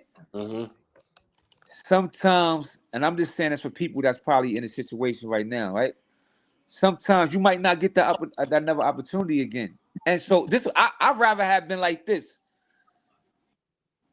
All right, they ain't go according to plan, but guess what? We straight, right? I've then been over there and be like, listen, all right, are we in a chip or whatever? And you know what I mean? It's just I really don't know how to break it down on here because I don't want people changing my words and all that. But let Tiny do it. Let Tiny do it because we always talk about that. We always talk about that. Help you out. Okay. Yeah, help me out, Tiny. I'm trying to be political tonight. You hear me? No, there's no holds bars, man. Tiny got you. Tiny got you, Scoot. Yeah. Listen, let me ask you this question. And I got to say this because I was stuck between that NIL situation as well, meaning that do you take the money or do you stay loyal to who? Answer that first. Because that same who might not be loyal to you. And I'm not a rapper. But I will say this. I know some kids, right? And I spoke to one of my guys. I know some kids use that NIL money and bought their moms a house. Hell yeah. Hell yeah. That's what my NIL money would have been. You know what I'm saying? They bought their mother a house before they graduate out of high school. It's awesome. Awesome. So when you try to make these decisions for these families, you're crazy. Yeah. I would say is whatever's good for you is good for you. Basketball is a game. It's extracurricular. If you can get some means out of this, you won. You get a scholarship out of this, you won. You get a career out of this, you won. You won. Winning championships don't put no food on the table, buddy. The whole facts. Yeah. Facts. And I was just I appreciate the insight, Scoot. I was just talking about the guys that left Christ the King. Word. And this is what, you know, I put up. A lot of people had a problem with the post that I put up saying, you know, can New York City afford to keep its players? And people went ballistic. And, you know, I have a problem with the word afford. Like, what, you know, and I just looking at the reality of a situation. This is the reality of the new day of basketball. A lot of opportunities out there, man. I mean, I've seen guys in junior college, you know, have life-changing money like Tiny and Scooter are talking about. And this is the guy who just takes advantage of NIL in junior college and is, you know, one of the highest paid athletes in college basketball, all because of him networking during the junior college level. I mean, you know, there's a lot of opportunities for these kids, man. And we supposed to put them in a situation to be able to get that offer. Yep. That's elevating them. We don't supposed to be coaching them for championships. Right. Who does that help, the program or the kid? It's the culture. Hey, Tony, you think? Yes. You think? What you think St. Louis coach gonna do? He said. And that's the game to win, though. So, Scoot, I watched his son, right, and he's involved. He's involving because he went from being one of the top players in the country to now being one of the top personalities in the country. That's more valuable. It was amazing watching them, you know, engaged in the NBA weekend. That's gonna go right further than what he's gonna do in the basketball court. Oh yeah. Yo, you that kid from New York, the handle. Right. That's right. Don't think every college coach didn't see that. Yeah. Right? I just hope all the media companies saw that. That's butts in the stands. That's ticket sales. And you know what's so crazy? Ever since that happened, right? I've been getting a. Yep. Mr. Thomas, can y'all fly out here? Yep. For this? Can y'all do that? Can y'all Listen, he looked comfortable in front of that mic, Scoot. He looked comfortable, man. I told him he got a job at the basketball because they already know. He already put in the work. Well, listen, that's what he's doing right now. He's showing that he could be on the media side right away, you know. So, you know, I mean. With saying that, with the and you don't got to put your business on here, of opportunities there, right? Or if he like, yo, come on, let's go. Wherever I'm going, I'm taking you. Oh no. They check up on Mel every day, right? And wherever they go, we going. That's already written in stone. You know what I'm saying? Like, and that's what I love about Coach Josh, man. When even Mel got hurt, he called Mel. Mel be like, your dad. I was like, Mel, who you want to text? Now Coach Josh, he texted me who took. Know what I mean? I just asked Tiny because I wanted to hear Tiny. I wanted Tiny to make a joke about it, like, you know, they leaving, but. So listen. I gotta say this because, and I said this on a panel I had with what's that called again? Earn Your Leisure. My fault. Earn Your Leisure, yes. Yeah, Earn Your Leisure. So I said this, like, coaches today have to put the NIL situation part of their coaching. Oh yeah. Or part of their culture. Because if a kid is able to to get an NIL situation that makes sense, then I mean, you did your job. Exactly. It's like getting a scholarship. You did your job. Mm. You know, and you gotta start living like that. And I told somebody that they thought I was crazy. I said, if I was to come back to New York City basketball, right?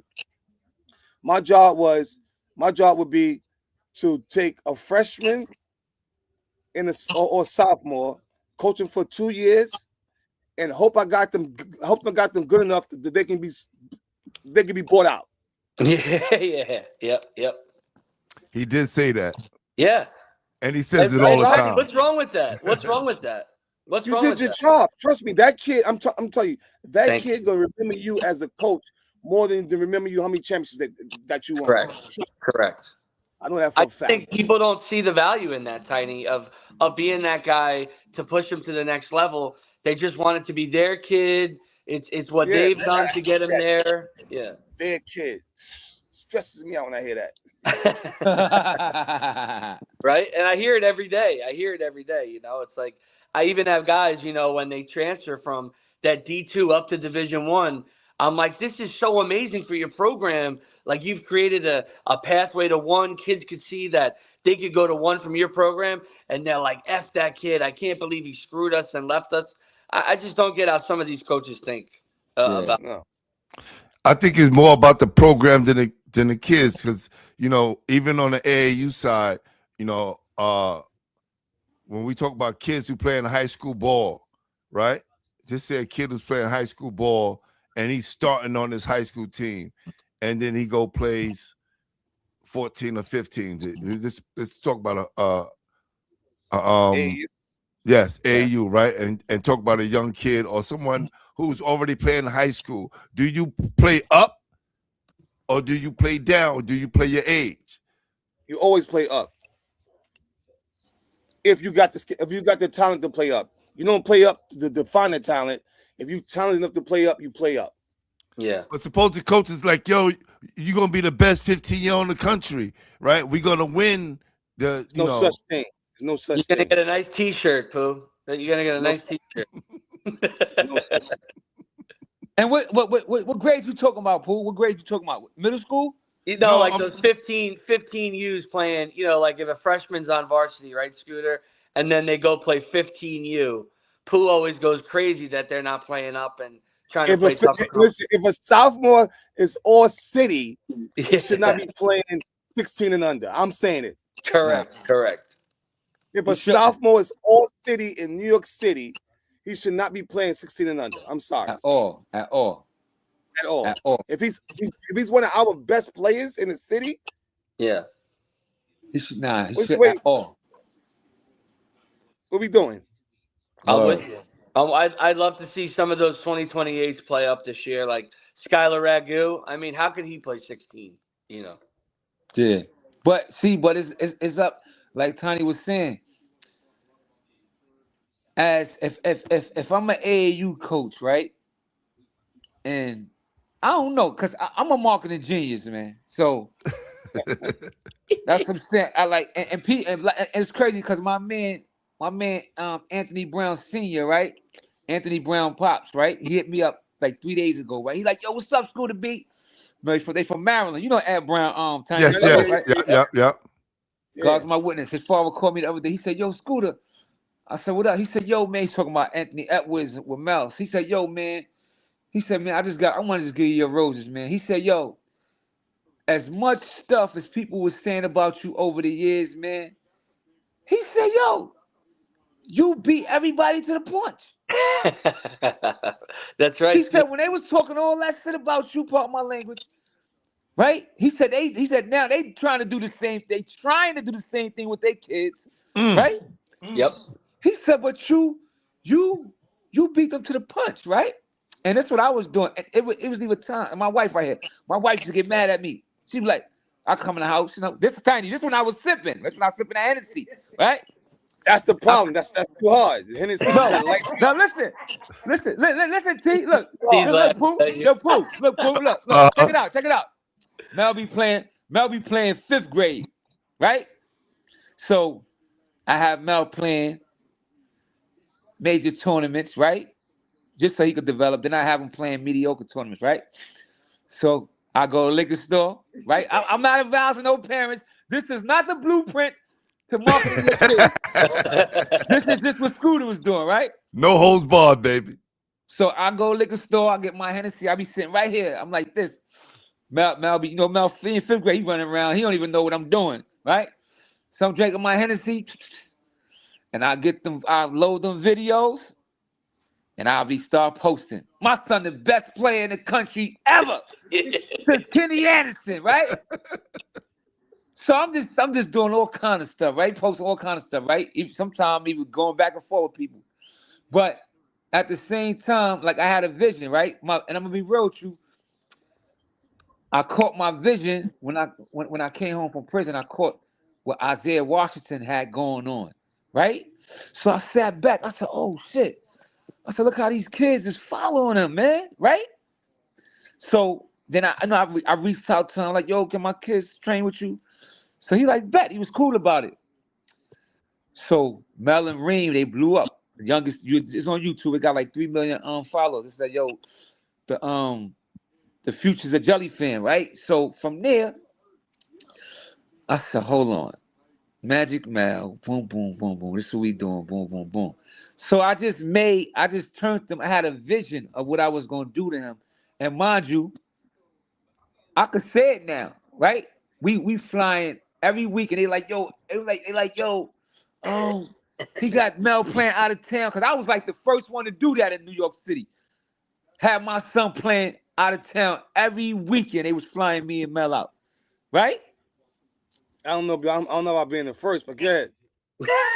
Every weekend, Mel was every weekend. I'm talking about as a fourth grader to eighth grader. Okay, I started that. People in New York City was scared to do that because they care what people say about them, right? Mm-hmm. So and he talking about using social media to do it, right? So that's the fact. Yeah. So I should tell him this, Tiny. You want my son to come out there, right? I ain't gonna put everybody's business in it, but I tell him like this: it's either this or you gonna give me a table. And this when I was selling my gear. Smart. So we need them flights, we need everything, right? So it's either this or you give me a table. All right, we'll give you a table. I'll make about 7,000 from Friday through Sunday. Nice. Off of selling gear. Yeah. And then we'd be out there. A lot of people didn't see Mel in person like the New York. So Mel was like a Julian Newman of his era. Yeah. But the thing with Mel is Mel could play basketball. So no. I'm not dissing. No, this is real. This is real. We get it. Like Mel could play basketball. So I use all of that. I sold the tights. I market Mel so much, man. Like everybody started reaching out to Mel as a kid over time. Whistle Sports.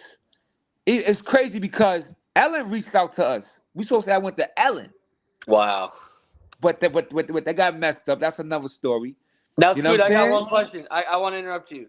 Me and Pooh always had a prediction that Mel was going to be the first high school kid with a sneaker. Did you ever guys get close to that?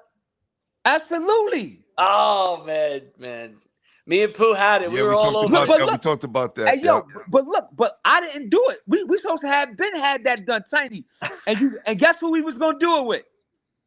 Kyrie. No, it was first. And listen, we didn't do it because, and he'll tell you, because I'm a loyal dude. I said, nah, we're not gonna do it. Marbury was the first. Marbury reached out to us. He sent us the Salute to Steph. the sketch of the sneakers. He was gonna fly us out to China, everything. So I said no. Wow. So see, a lot of dudes don't. I mean, we financially great, right? But a lot of dudes don't know that. Marbury tell you, Tiny. He might show you the whole text. Look, this is a text right here. Scooter ain't do it. Mel was gonna be the first one. Mel was gonna have that sneaker when he was in 7th grade. Oh man, that's crazy. Wow. Crazy. Could have did that. That would have been nuts. But you know why I didn't do it though? Yeah, why not? Because, and Marbury tell you, because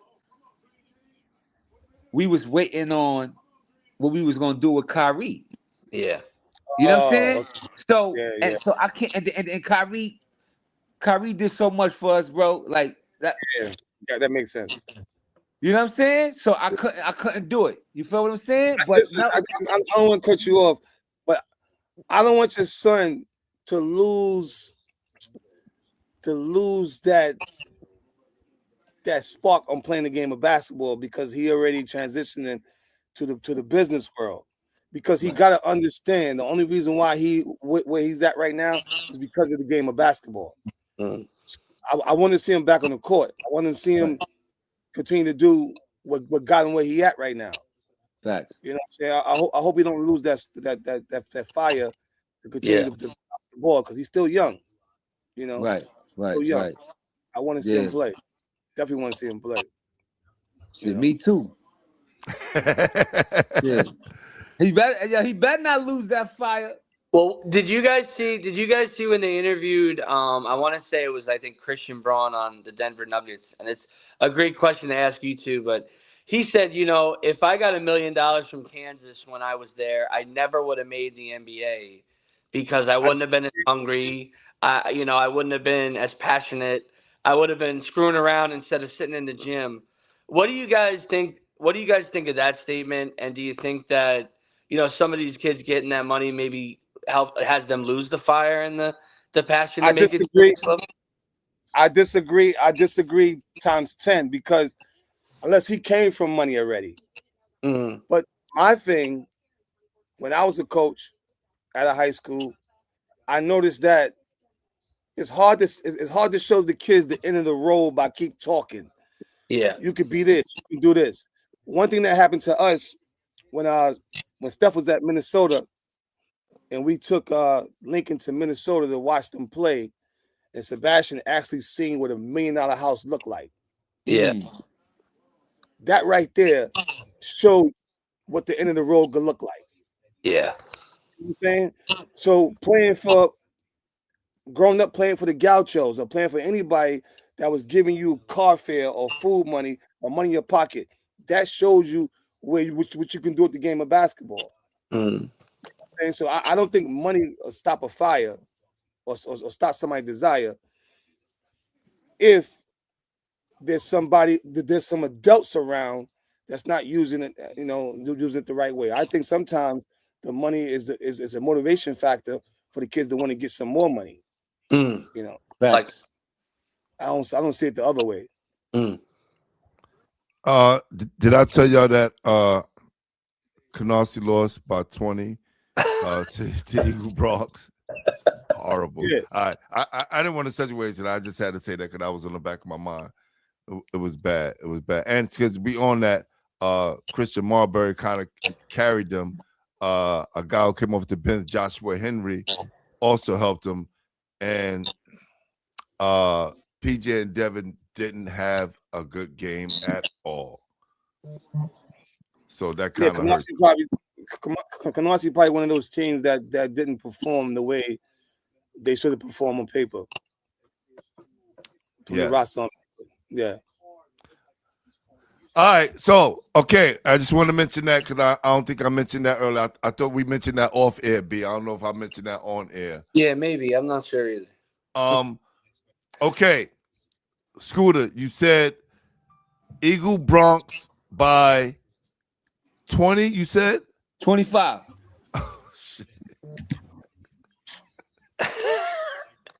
Eagle Brooklyn by 25, Eagle Bronx by 15, right? He said that matter of factly, like, no, 25. Look it. Brooklyn, Eagle Brooklyn 25, Eagle Bronx 15. All right, I got another question. Who wins, Eagle Bronx or Eagle Brooklyn? And the chip? Whoa. Yes. Eagle Bronx. Woo. Whoa! Really? Really? Wow. You think they get them back from what they did to? I think I got Eagle Bronx and a chip by 7. Wow. Love it, dude. I love that. What about you, Tiny? Amir Cummins has 0 points. He had 2 points. He feel had like 2 this. points in the first game again. The last game they played. He gonna have 18, 7, and 7. Gio, I think Gio will have 5 points. Gio gonna have 10, 10, and 8 in the chip. And at St. John's in an open space, the way they. Wow. So last year, Amir took a bunch of threes. I don't think that happens this year. Nah, because he bigger than all of them. Wait. So you guys is giving the Eagles the championship game already?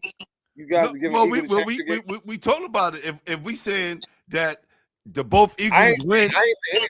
all right. So all right. So Tiny, let's go chew in the Final Four. Who wins in the Final Four? You got Eagle, Bronx. I got a feeling it's gonna be an upset somewhere. I'm not gonna say who, and I don't know where. It's gonna be an upset. There's gonna be an upset on Sunday. Listen, only thing I've been saying is we've been saying it all year long on the pod about South Shore beating someone and getting to this point. I didn't know it was going to be this Final Four. I thought they were just going to, get to the Elite Eight, and that was going to be it. They were, overachieve, but they're in the Final Four. But then they got to play against Eagle Brooklyn, who I think South Shore gonna get has smoked. a great team. Yes. Yo, Eagle Brooklyn has a great team. So you think Eagle Brooklyn, if they Eagle Bronx? Okay, hold on. Tiny, come on, bro. You got to give us a prediction. I can't. I'm gonna tell you why, and I'm gonna be honest with you, because, and this is my coaching experience. If I look at those 4 teams, right, there's no potential pros to me right now. So that aspect is out of the door, right? You might have 1 or 2 mid-major players on the court. I'm sorry, I'm gonna be realistic. If I was at Seton Hall and they asked me to go recruit a kid from the Final Four, I would get fired. Oh, so hold on, let me finish. Let me finish the way I'm thinking. So there's no Big East type of player at the Final Four right now. So therefore, everybody's beatable. How about that? That's the way. Everyone's beatable. Go ahead, Scooter. So Tiny said, if he was a scout, Yeah. and he go to the Final Four at the Big East, if I was in the Big East right now, yeah, right.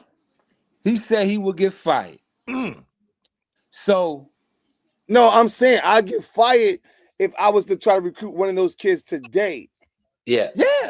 Yep. Obviously, a freshman, sophomore, junior can't be recruited right now. Right. Okay. But I'm saying, when I made the JV statement, we got to go back to that, because I'm just saying it got to make sense. That's not the same, son. That's not the same. Where's your Hennessy at, man? Get your Hennessy. You need your Hennessy. Hey, yo, but you know what's so crazy? You know who I think is a potential pro, though? Sylvester. Wow. You're going to lose by 25 and you call him a pro? So Dwayne Dwayne Wade lost by 30 in the Final Four in college. That's a college team. That's different, man. We talking about the PSL, bro. You can lose by you can't compare the two. It's not the same. It's not the same at all. It's not the same, bro. But I think he got a shot. Real stuff. When I had Lance and I had Sebastian, not really Whitehead, because Whitehead wasn't really until his senior year. But when I had one of those, all I had to do was like, yo, y'all losing to them? Yeah. And you talking about you a pro, you losing to them? But what about Rich Jackson? Rich Jackson, that's what I'm saying. Might be upset somewhere. Who knows? All right, man. That's Tiny's call. Whitehead didn't play. He ain't play varsity as a fresh. Or about McDonald. The only way you could beat McDonald's, you gotta play varsity as a fresh, unless you can. But he wasn't like hard nosed. No, not a killer. He wasn't really trying to kill you as a freshman sophomore. Oh, okay. No, he played well though. Played well as a freshman. He was How much pretty he good. averaged as a freshman? 15, 16. That's a lot. Fifth freshman. All right, y'all. I'm gonna tell you something. Go ahead. White hip hop got way over 2,000 points. We just never say anything about it because that's like, oh shit, he didn't get the Lance record, so we didn't say anything. And it's bad on me, but he definitely got over 2,000 points. Wow. Easy. All right, 3A. Who wins, Bayside or Achievement First? So let me give you Achievement first. God damn. Achievement first. Queens against Brooklyn, bro. You can't be serious. Son. Achievement first. Next question. So I mean, listen. I can take the Bronx slander, but I can't take Queens beating Brooklyn, man. Come on. So Queens is just in the PSL. Queens is just Queens good. I mean, Queens just lost at home against Jefferson. And that's what I was saying. If you it wasn't a hard game for them. It was just if you want to make a statement, with the record that you have in Forest Hills, they would have to beat Jefferson and then go on and beat Eagle Bronx. Then that would have put them in the elite area in the city. All right, okay. Edison, Bedford Academy. Edison, baby. Now that's Brooklyn against Queens. I stayed quiet on that one. Edison. But if, man. Yeah, Edison. So you telling me the better teams are playing first in the morning? Yes. I mean, the higher level team is playing first. No. Achievement First. Hold on, I'm gonna tell you. Yep. Achievement First is playing at 11 o'clock. On Saturday, yep. On Saturday. And Edison is playing at Bedford Academy at 1. What's the reason? Listen, Pooh, you need to get somebody up here from the PSL, man, and give us a reason why. Jeff always plays at 11 o'clock. The Burrows, every time. Not me. I don't remember that. I don't remember playing that early, bro. Yes, the last 4 years. Well, I wasn't there the last 4 years. Well, I'm telling you, I have, and that's the only time I've been around the last 4 years. I can tell you, they always have Jeff play first, no matter what. Yeah. No matter what. And then they scheduled it on the same day as the Catholic School League, and the Catholic School League championship is at 3 o'clock. So when Catholic School plays Sunday? Yes. Yes. Yeah. And the 4A games are, oh, wow. Eagle Academy, South Shore, 1 o'clock. Jefferson, Eagle Academy, Bronx, 11 a.m. That could hurt the Bronx. That could hurt the Bronx. Playing at 1 o'clock and nobody being there? No, at 11. Could be. They play at 11 o'clock in the morning, bro. Yes. Yep. I might. Yep. And that's Sunday. Sunday. Yep. Sunday. So they got Catholic and public Sunday. All that. Yep. All in a row. But they're both around. They're both. It's probably like the same distance, bro. Because it's but Jefferson is wired different, bro. Those dudes probably stay up all night and go sleep after the game. They wired a little bit different, bro. Bronx had to go. Might still be getting up. Why do you think they win by 15, Scooter, over Jefferson? Because Jeff, all they have is, if I'm coaching, sound like Kenny Anderson, right? Back in the days when they thought we ain't have nobody, right? Yeah. Y'all beat Kenny and them? Oh yeah. Oh yeah. Wow. We beat Kenny Anderson and them. We beat Arnold Bernard. And them. Like, okay, and again, I'll say this because I'll give him his flowers. Tiny had to play against Arnold Bernard. John Arnold for Manhattan Center in the city championship. We beat them. Then up at Glen Falls had to play against Kenny Anderson. We beat them.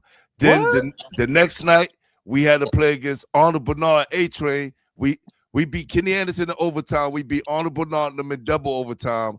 And then King Rice. And then we played King Rice the next morning at like 11 o'clock, 11:30. Nuts. After playing That's the whole two-night night. games. After playing two Hey. night games. Hey, yo, so hold on. Yo, Think Tiny, of that you have to run, play DJ. against Kenny Anderson and Arnold Bernard? Yeah, Yeah. back-to-back nights. And Back-to-back. Kenny and King Rice. That's And John crazy. Arnold. And John Arnold.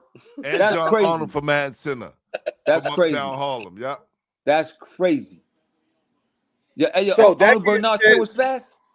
It's Oh, named yeah. A-Train, right? Listen. No, I'm saying he was fast at that time. That's crazy. Hell yeah. Yeah. So that's what I'm saying. When I look at the PSCL, I don't see Catholic talent. No disrespect. I just don't see the teams that's loaded where you can say, you know what, there's a good chance that this team might not lose. When I see But the Eagle PSCL Bronx Final Four, is loaded, bro. Loaded. when Yeah, I'm gonna I keep it a buck. The way they beat Canarsie yesterday, they beat them like Canarsie stole something. I understand that, but what I'm trying to say And is they got a this. Division I player. Yeah, they got probably more than one Division I players. No, I'm talking about Canarsie. He was he's the only Division I player on the floor. Yeah, but He Canarsie had 5 points. Yeah, Canarsie but didn't- PJ don't have his motor is low. Yeah. Let me ask you a question. If you on a train, right? What difference between the trains is the letters or the numbers, right? And some trains don't stop, so you call them express, right? And some trains that go local still go fast, right? So I don't blame kids when they don't have motors. I blame the culture. Yo, you sound like Dr. Phil, man. That shit's not really making sense. What the fuck you talking about? Hey yo, Well, hey yo, who's Pooh, driving I'm the over here train, like Pooh? this, Pooh. I'm trying to Pooh, figure it out. Like, come on, Pooh, I'm like, that shit don't make no sense. Pooh, Yeah. who's driving the train over there? Who's driving the train?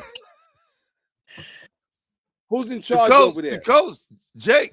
So you got Princeton, you got Georgetown. Different type of basketball. Different type of tempo.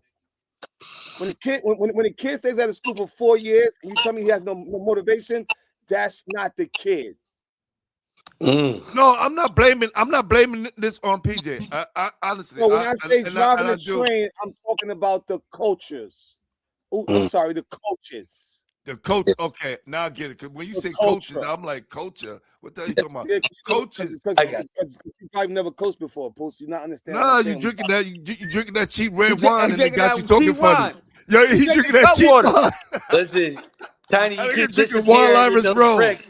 You keep disappearing in those bricks, bro. Listen. You could blame the wine. You could blame anything I said. And when a kid stays for 4 years and you telling me his motor was low, and I wasn't at the game. For 4 years and his motor is low, that's not the kid. No, but He came from Bishop Loughlin, didn't he transfer But what I'm saying with his motor, I'm saying is right. That's what I'm telling. PJ is what 6'6". Yeah. Yeah. Right. He could play basketball, right? But he'd take 11 threes. Yeah. Instead of trying to get to the rim. Right? No, listen. I understand the coach can say go to the basket, but what I'm saying is that's who PJ is as a person. But also, Eagle Bronx defense didn't allow him to Facts. even dribble to get to the basket. He ain't want that smoke. It was too much. It was too much pressure. No, Too honestly, much. and I'm gonna give credit to. Hold on, I'm gonna give credit to the Eagle Bronx team who played exceptional team defense yesterday. You know, Then the put only him close person. to the basket. And look, Then put him close to the basket. Excuse me. Then put him close to the basket. But then that's why. Block, but right, this Tiny? is. But this is why you got Devin. But this is why you got Devin. And they really couldn't. They really couldn't get them the ball. Man, that listen, defense was smothering yesterday. The only person they couldn't stop was Christian Marbury and Joshua Henry. Yeah, y'all all need some wine. You be that ball.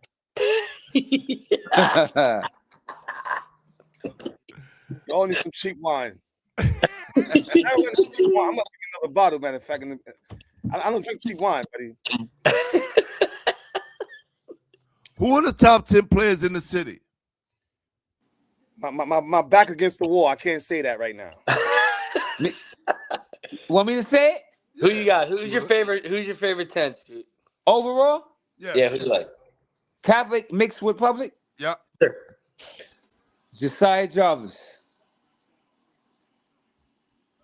In order? It's order or just no order? No. It don't make a difference. Yeah. All right. I got Josiah Jarvis. I got both of the twins. They got to be in there, right? I Sure. got Hassan Karesi, right? One team. I Four. got I got You have AB. You call him the best center. no, look, I got Rich Jackson. Okay. I got the kid Lee from Brooklyn Eagle. Okay. I got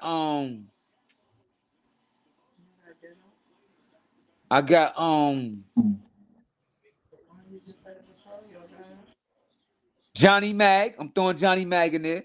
Okay. What's that? 7? 7. 3 left. I got Big AB. Okay. I got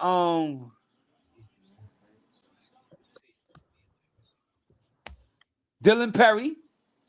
Okay. Who's Dylan Perry? One of the Anonymous other guy starters from for Steph. Stepanak.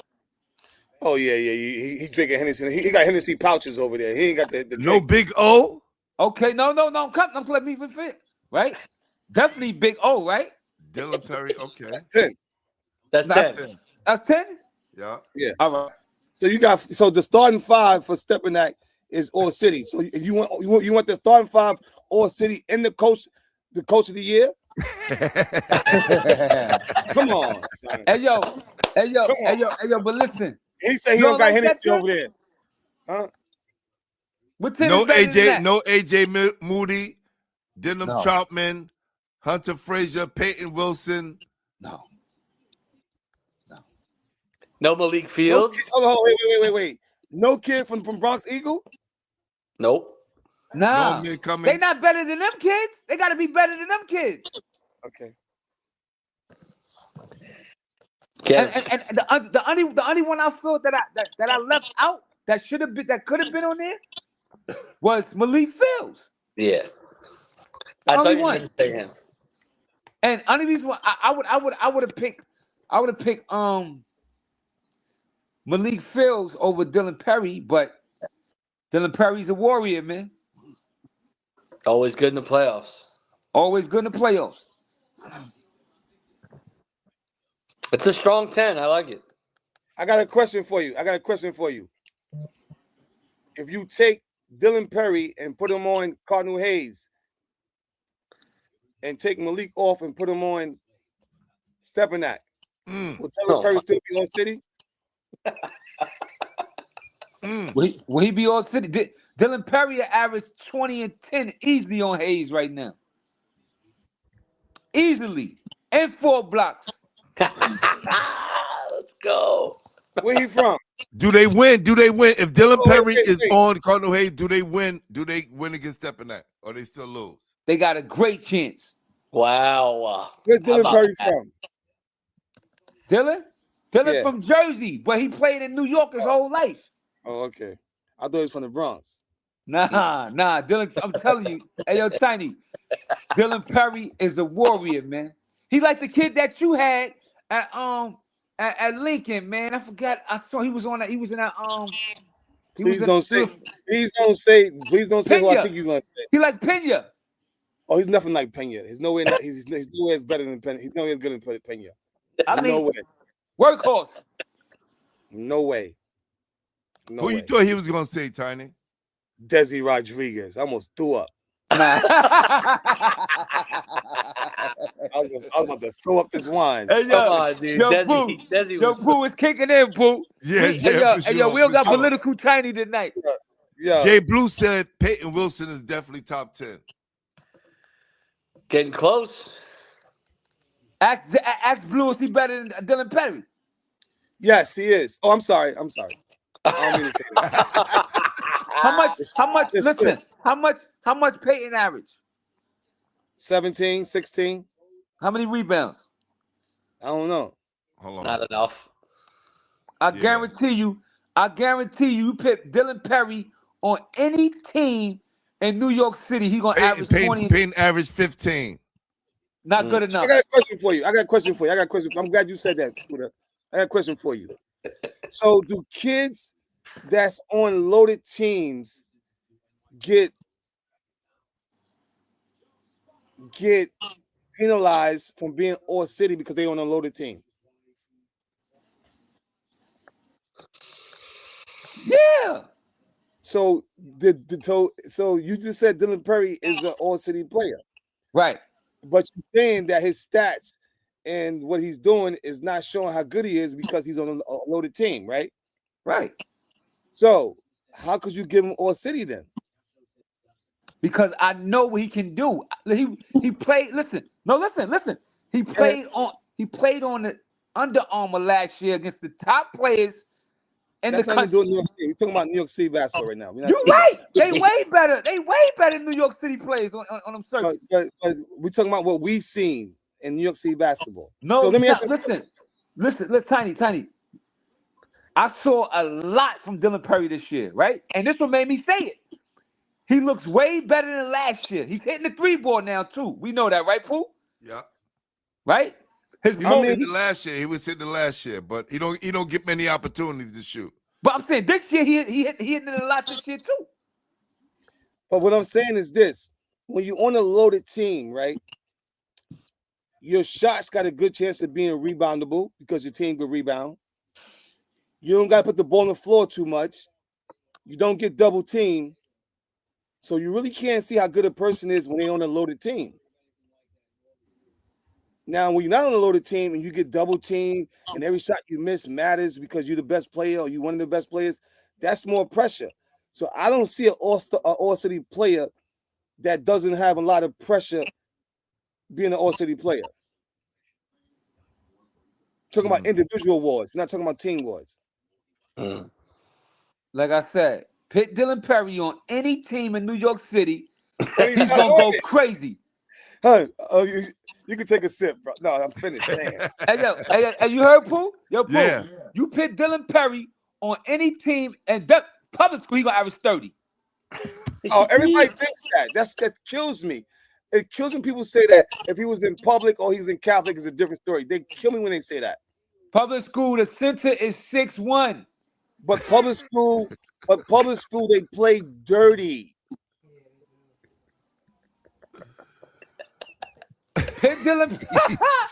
He said, The center is 6'1", dude. And you know what's so crazy, right?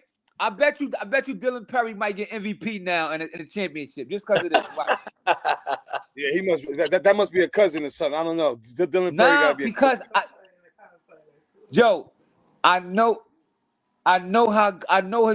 saw him work, and he dunking everything.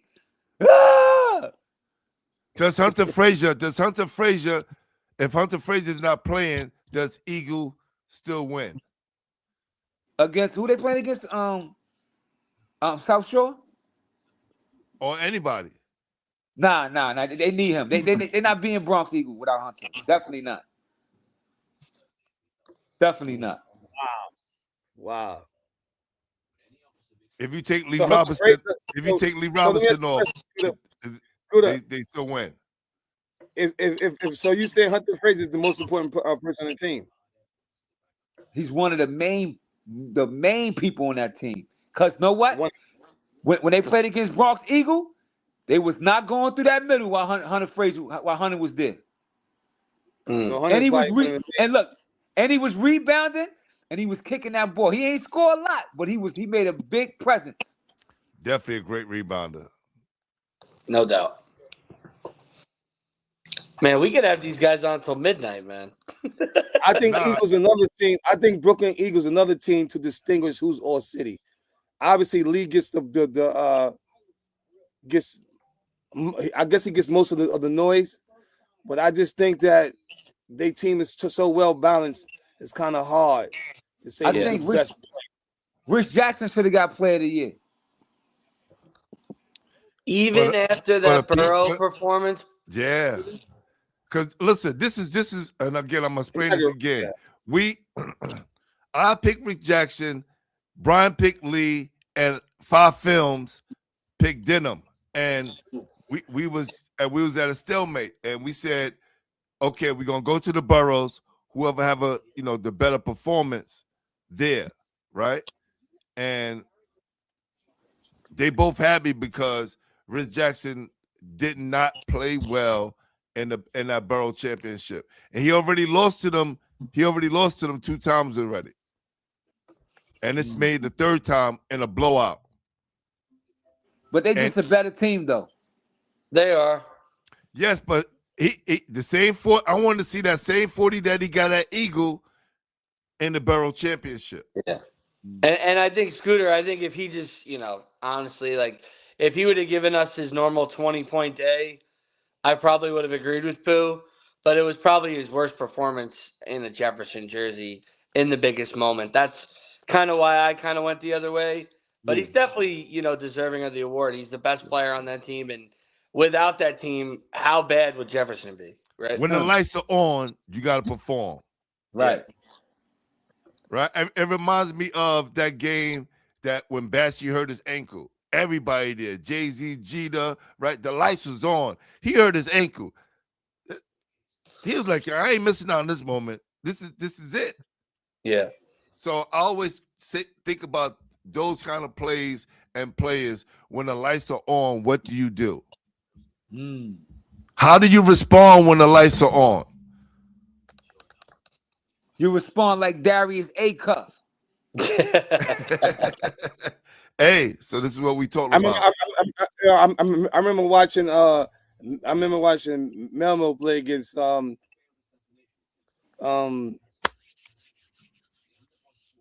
play against Blair at the Jordan Classic. And I said the lights is on right now.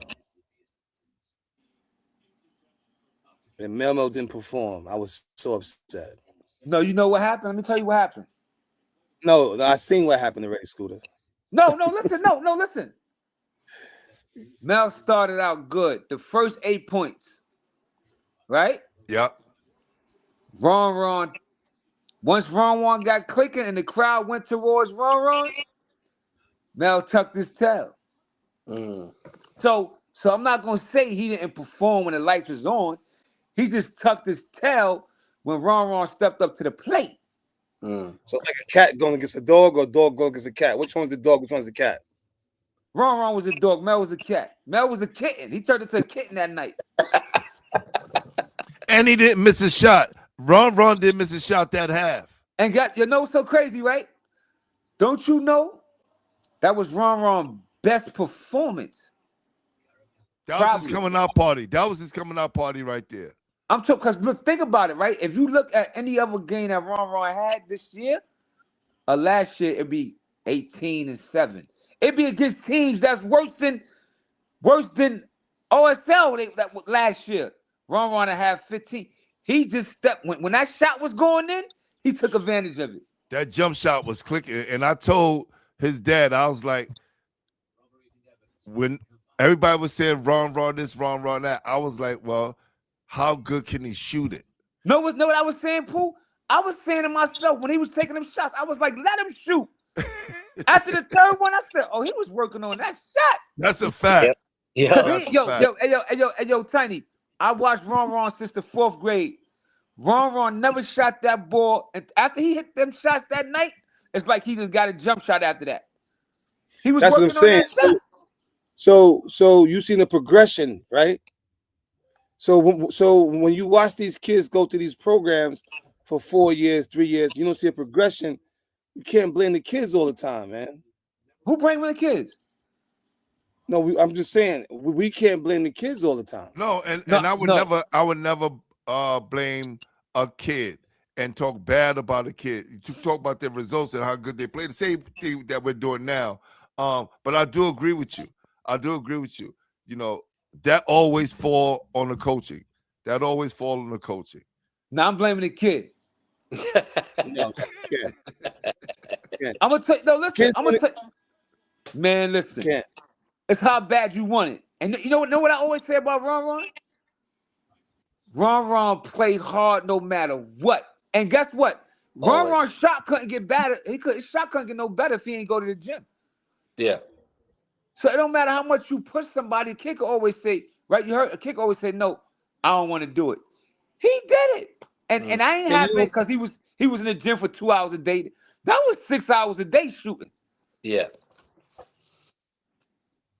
But also, you saw the progression with him being that Blair, right? From the time Everything. he started to now. So coaching has something to do with it. I think a lot of times we look at the kid and says the kid fault, and I agree with Tiny, it's the kid fault, and the coaches kind of go unscathed and they kind of escape out of that. When you've been in the program for so many years, I think the coach have to have some kind of impact on you. You know, and again, I may be a little bit biased because I had such a great high school coach that kind of made me into the player that I was, right? Of course, I helped myself, right?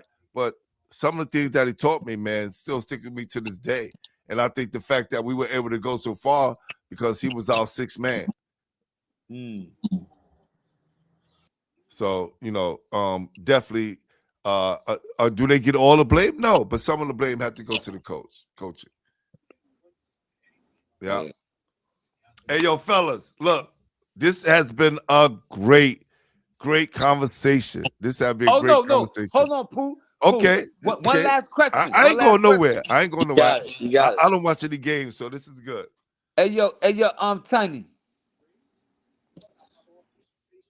What about that game, Kyle Lowry against Sebastian?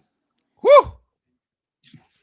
So if you watch the schedule that year, right? Sebastian wasn't supposed to play because his ankle was at its worst. You realize that he messed his ankle up the game that Pooh was describing.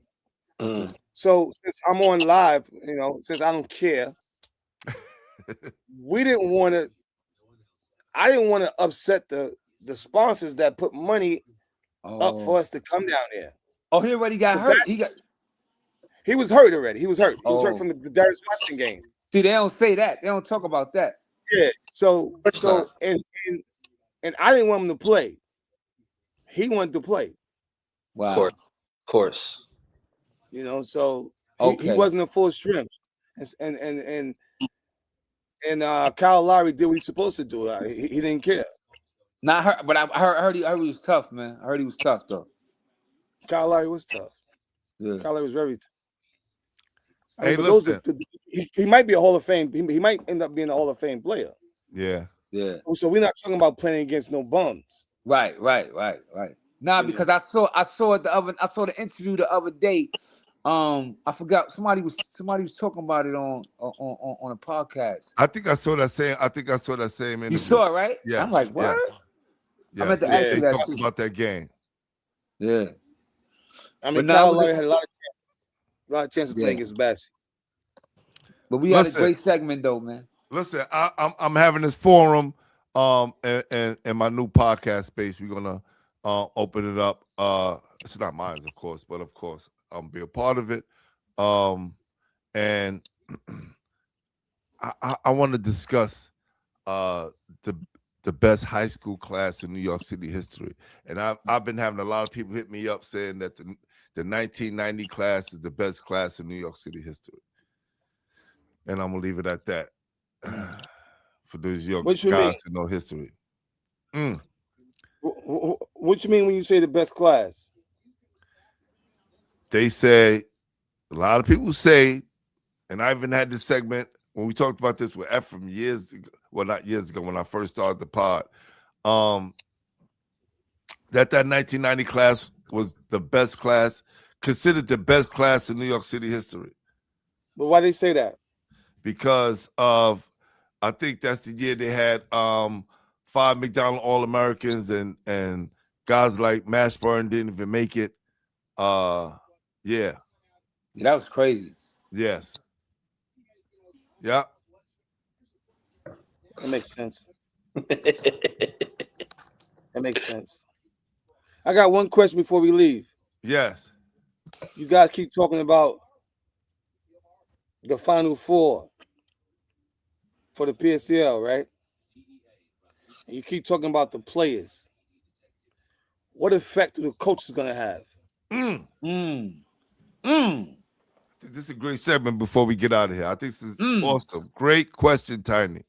Great question. I think Bud, I think Kev, Coach and you got Coach Hamilton's Rose, in great shape. and you got New Jack. Let's go. You got Bud, you got Kev, you got Rose, you got the new kid. I don't know the new kid name. Yeah. What's the coach from Coach Nick. Coach Nick. Coach Nick, right? So you got 3 seasoned coaches, right? Who has the most pressure? I think I'll say Coach Rose. I'm with you on that, Scoot. I agree. That's a fact. That's a fact. I agree. Why do you say that? Why do you say that? I know why, but why? Let the audience know why you feel that way. I mean, I feel like that because, for one, the new coach, right, Coach Nick, he's new, so he don't have nothing to lose. He won his championship first year, 24. Yeah, right. Coach Kev, he's fairly new too. He's been doing a great job since he got there. Yep. So they can't knock him if he win or lose, right? And he really don't. It's not like he said. Tiny said it's no pros over there. You know what I'm saying? So it's not like you got pros. Yeah. Then you got Bud, you lost Jada, you lost everything. I'm saying a lot of stuff over there. So you still made it. Coach Rose is the veteran coach. Yep. They went to the trip last year. And me personally, I think you got the most talent in public school. You don't have the best size, but you got the most talent. And they're better than last year, right? Right. And they better than last year. Correct. So now, as a coach, we understand that Brooklyn Eagle is undefeated. They bigger than you, but as a coach, you're gonna have to figure out how you're gonna beat these people, man. You can't keep going. You're gonna be like the Buffalo Bills. You can't keep going to championship. Right. A good point, man. And be the king of the Bronx, right? And be the king of the Bronx. You was coaching that same Rays. You had Isaiah Washington. So with me, a lot come with it. Yeah. You're supposed to. Coach Rose is supposed to he's supposed to be able to figure it out. You know what I'm saying? So that's just my intake on it. I'm with Scooter on that, 100%. I think it's coached by a wide margin. Wide margin too. I couldn't hear that. Would you say again, B? I said I think it's Coach Rose by a wide margin too. Like you said, I think you know what? Yeah. Go ahead. You know what? I kind of agree with that as well. Yes, indeed. I agree. I agree with it as well. This is how long he's been that Eagle. He's been Eagle Bronx 5, 6 years, something like that. Yeah, something like that. That sounds 6 years. Yep. And never won the big one. Never won a big one. It's about that time then. And then, but even before Eagle, you was at St. Raymond's. Mm-hmm. Then you got your own AAU program. So Millbank, yeah. Millbank. So there's a lot that come with it. Man, Pooh, we might have to have a special show just for these two guys every couple of weeks, man. God, man. Always great conversations. Always great conversations. They never hold back. I appreciate both my guys, Scooter, our guys, and Tiny. Appreciate you guys for coming on the show. It was a great one, man. I know people gonna be watching this. Hope y'all get some motivation. Definitely. All right. A lot of bulletin board material from these two guys. One last question, because my wife asked me to ask. Okay. She said, but she don't know, but she told me to ask. I know. She said, why Tiny never coached Mel? I would love. Listen, I would have loved to coach Mel. No, but she said, why you never did? I mean, I don't know. It's always the parents' fault. You know what I mean? Yeah, was gonna cause say, look, tough but look, hey, dad, tough dad to deal with. Pooh. Know what's so crazy? It's the parents' fault. Look, Pooh. Everybody asked me, hey, yo, it would have been crazy if Tiny would have coached Mel because he coached Bassy. I said, yo, Tiny always reached out to me first. When he first went to the school, what's the school you was at? Lawrence Woodmere. Woodmere. Yep. Longmere, right? He called me. Yep. He called me before he called Anderson Diaz. That's a fact, There you right? go. A lot of stuff I don't talk about, I don't say, right? New York versus New York. He called me, just Scooter. Who your son playing with? Right? I said, he's playing with C. Will. Then he hit me up for the Nike Pro-Am. Mm-hmm. Scooter, can Mel play with me? I said Mel is away. So Tiny always hit me. So it's two things people ain't know on here. Tiny I always said hit me. parents. He always Yeah. hit me for Mel. Always. I always tell my wife too. I said, yo, I love Tiny, bro, because we never really sat down and like really spoke, but we always greet each other every time we see each other, right? But I love whoever loved my son. You ain't get shit. You ain't gotta like me. If you love my son, I love you back. What's up? You Fact. feel what That's I'm the real saying? dad Like right Hey, there. that's how the real Scooter liked dad. me. That's how Scooter liked me originally. I that's like a fact, Mel. B. That's a fact. You know what I'm saying? So Tiny always showed Mel love, and even when people talk about me to Tiny, they're like, yo, Tiny love Mel. You know what I'm saying? So that's why I could get on here, because I ain't gonna get on here with anybody. Mm-hmm. You know what I'm saying, Pooh? I'll No get on here doubt. with me, you, and B, but Tiny my man. That's right. So I could get on here and I will always accept his constructive criticism. All three of y'all, because I know y'all giving So me Rose, criticism because y'all mean well. You feel what I'm saying? And I'm never gonna let nobody can talk crazy about you in front of me, School. I just want to let you know that. I That's a definitely, fact. but Pooh, I definitely know that. But guess what? I've been called worse by better people. That's a fact. You know what I'm saying? But nah, I appreciate y'all having me on here, man. I'm saying like, every Anytime. time y'all ask me to come on here, I go get a shape up. You heard? And then I get on here like I forgot. Oh, I was just in the barber shop getting ready for this. You heard, T? yo, You know what I'm saying? But nah, I had a good time with y'all though, man. Scooter, where you from? You from Harlem or the Bronx? I'm from the Bronx. Oh, you from the Bronx. All right. I got it Yeah, right. from the I got it Bronx. right. You know what I'm saying? But nah, I appreciate it though, man. For real though. Anytime. It's good. Oh, You better listen, watch I want that to put coaching this out there. carousel, baby. I want to put this out there. We are looking for a brownstone in Harlem to take this picture March 29th. I'm gonna put the fly out on after the city championship on Monday. Catholic School City Championship. March 29th. We're looking for a brownstone in Harlem, preferably that have steps so where we can take that epic picture and kind of show love to all the media people, you know, and the people dope. that's out there supporting kids, right? That's dope. So you don't have to be a kind of a person who's writing stats all the time and do. If you're a person that's out there that's showing these kids love, pull up and let's make history, man. Yeah. That's Why what's up, brownstone man. in Harlem? Because all right, You know, Pooh, man. You know, Pooh, It's Tiny. Come on, man. mad brownstones. It's mad brownstones in Brooklyn, bro. We Yeah, got yeah. brownstone behind you, Tiny. It's mad brownstones in Brooklyn. And I got one. My brother have a awesome brownstone. We could do that. But listen, this is the reason why. All right.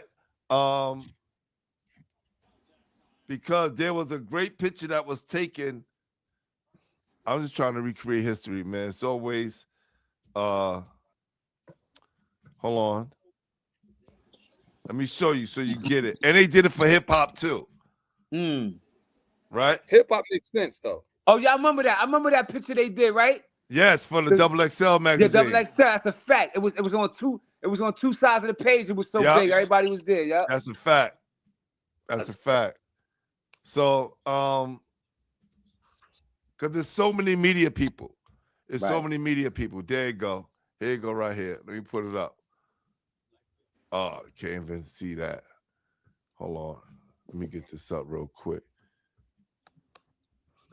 before we get out of here, so people can see what we kind of, want to do for New York City. I think this would be dope, bringing people together. There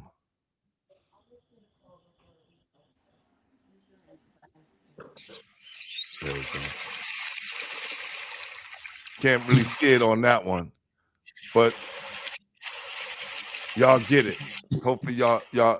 Oh, they did it on. Oh, this is great right here. See that right there? Hold on. No, wait to see it. Damn it. Hold on. Here we go. This is what we talking about. Yes. Right? Yeah. And with everybody that be on the sidelines, it may just be this many people. I mean, the cameraman alone, probably. Oh, that's awesome, though. That's gonna be nice. You know what I'm saying? So I got my cousin looking for a place as well. And probably a scooter and a couple other people. I know the ball players, they don't really, the guys from uptown, they don't travel to Brooklyn to play, which is crazy. I never understood that. Yeah. But that's a whole nother subject. All right. Hey, listen, guys. Appreciate you guys. Yes. Thanks for everybody for checking in. Everybody on Instagram, Facebook, YouTube. Appreciate you. Hey. Have a great night, fellas. All right, B. you- IT. Hey, All right, guys, Scoop. coming on. Appreciate y'all. No doubt. What a show, man. Holy smokes. Awesome. We covered everything too. I'm looking at my checklist. We covered everything. We should have in 2.5 hours, big dog. Oh wow! I thought it was like an hour to change. No way, 2 man. hours and 20 Cooking. minutes, 22 minutes. But we out of here. We're going to see you over the weekend. Check in, say hi to us, and hopefully we get some good games, Pooh. Let's go. No doubt. We out. High School Basketball Weekly, man. Peace. No Holds Barred was crazy.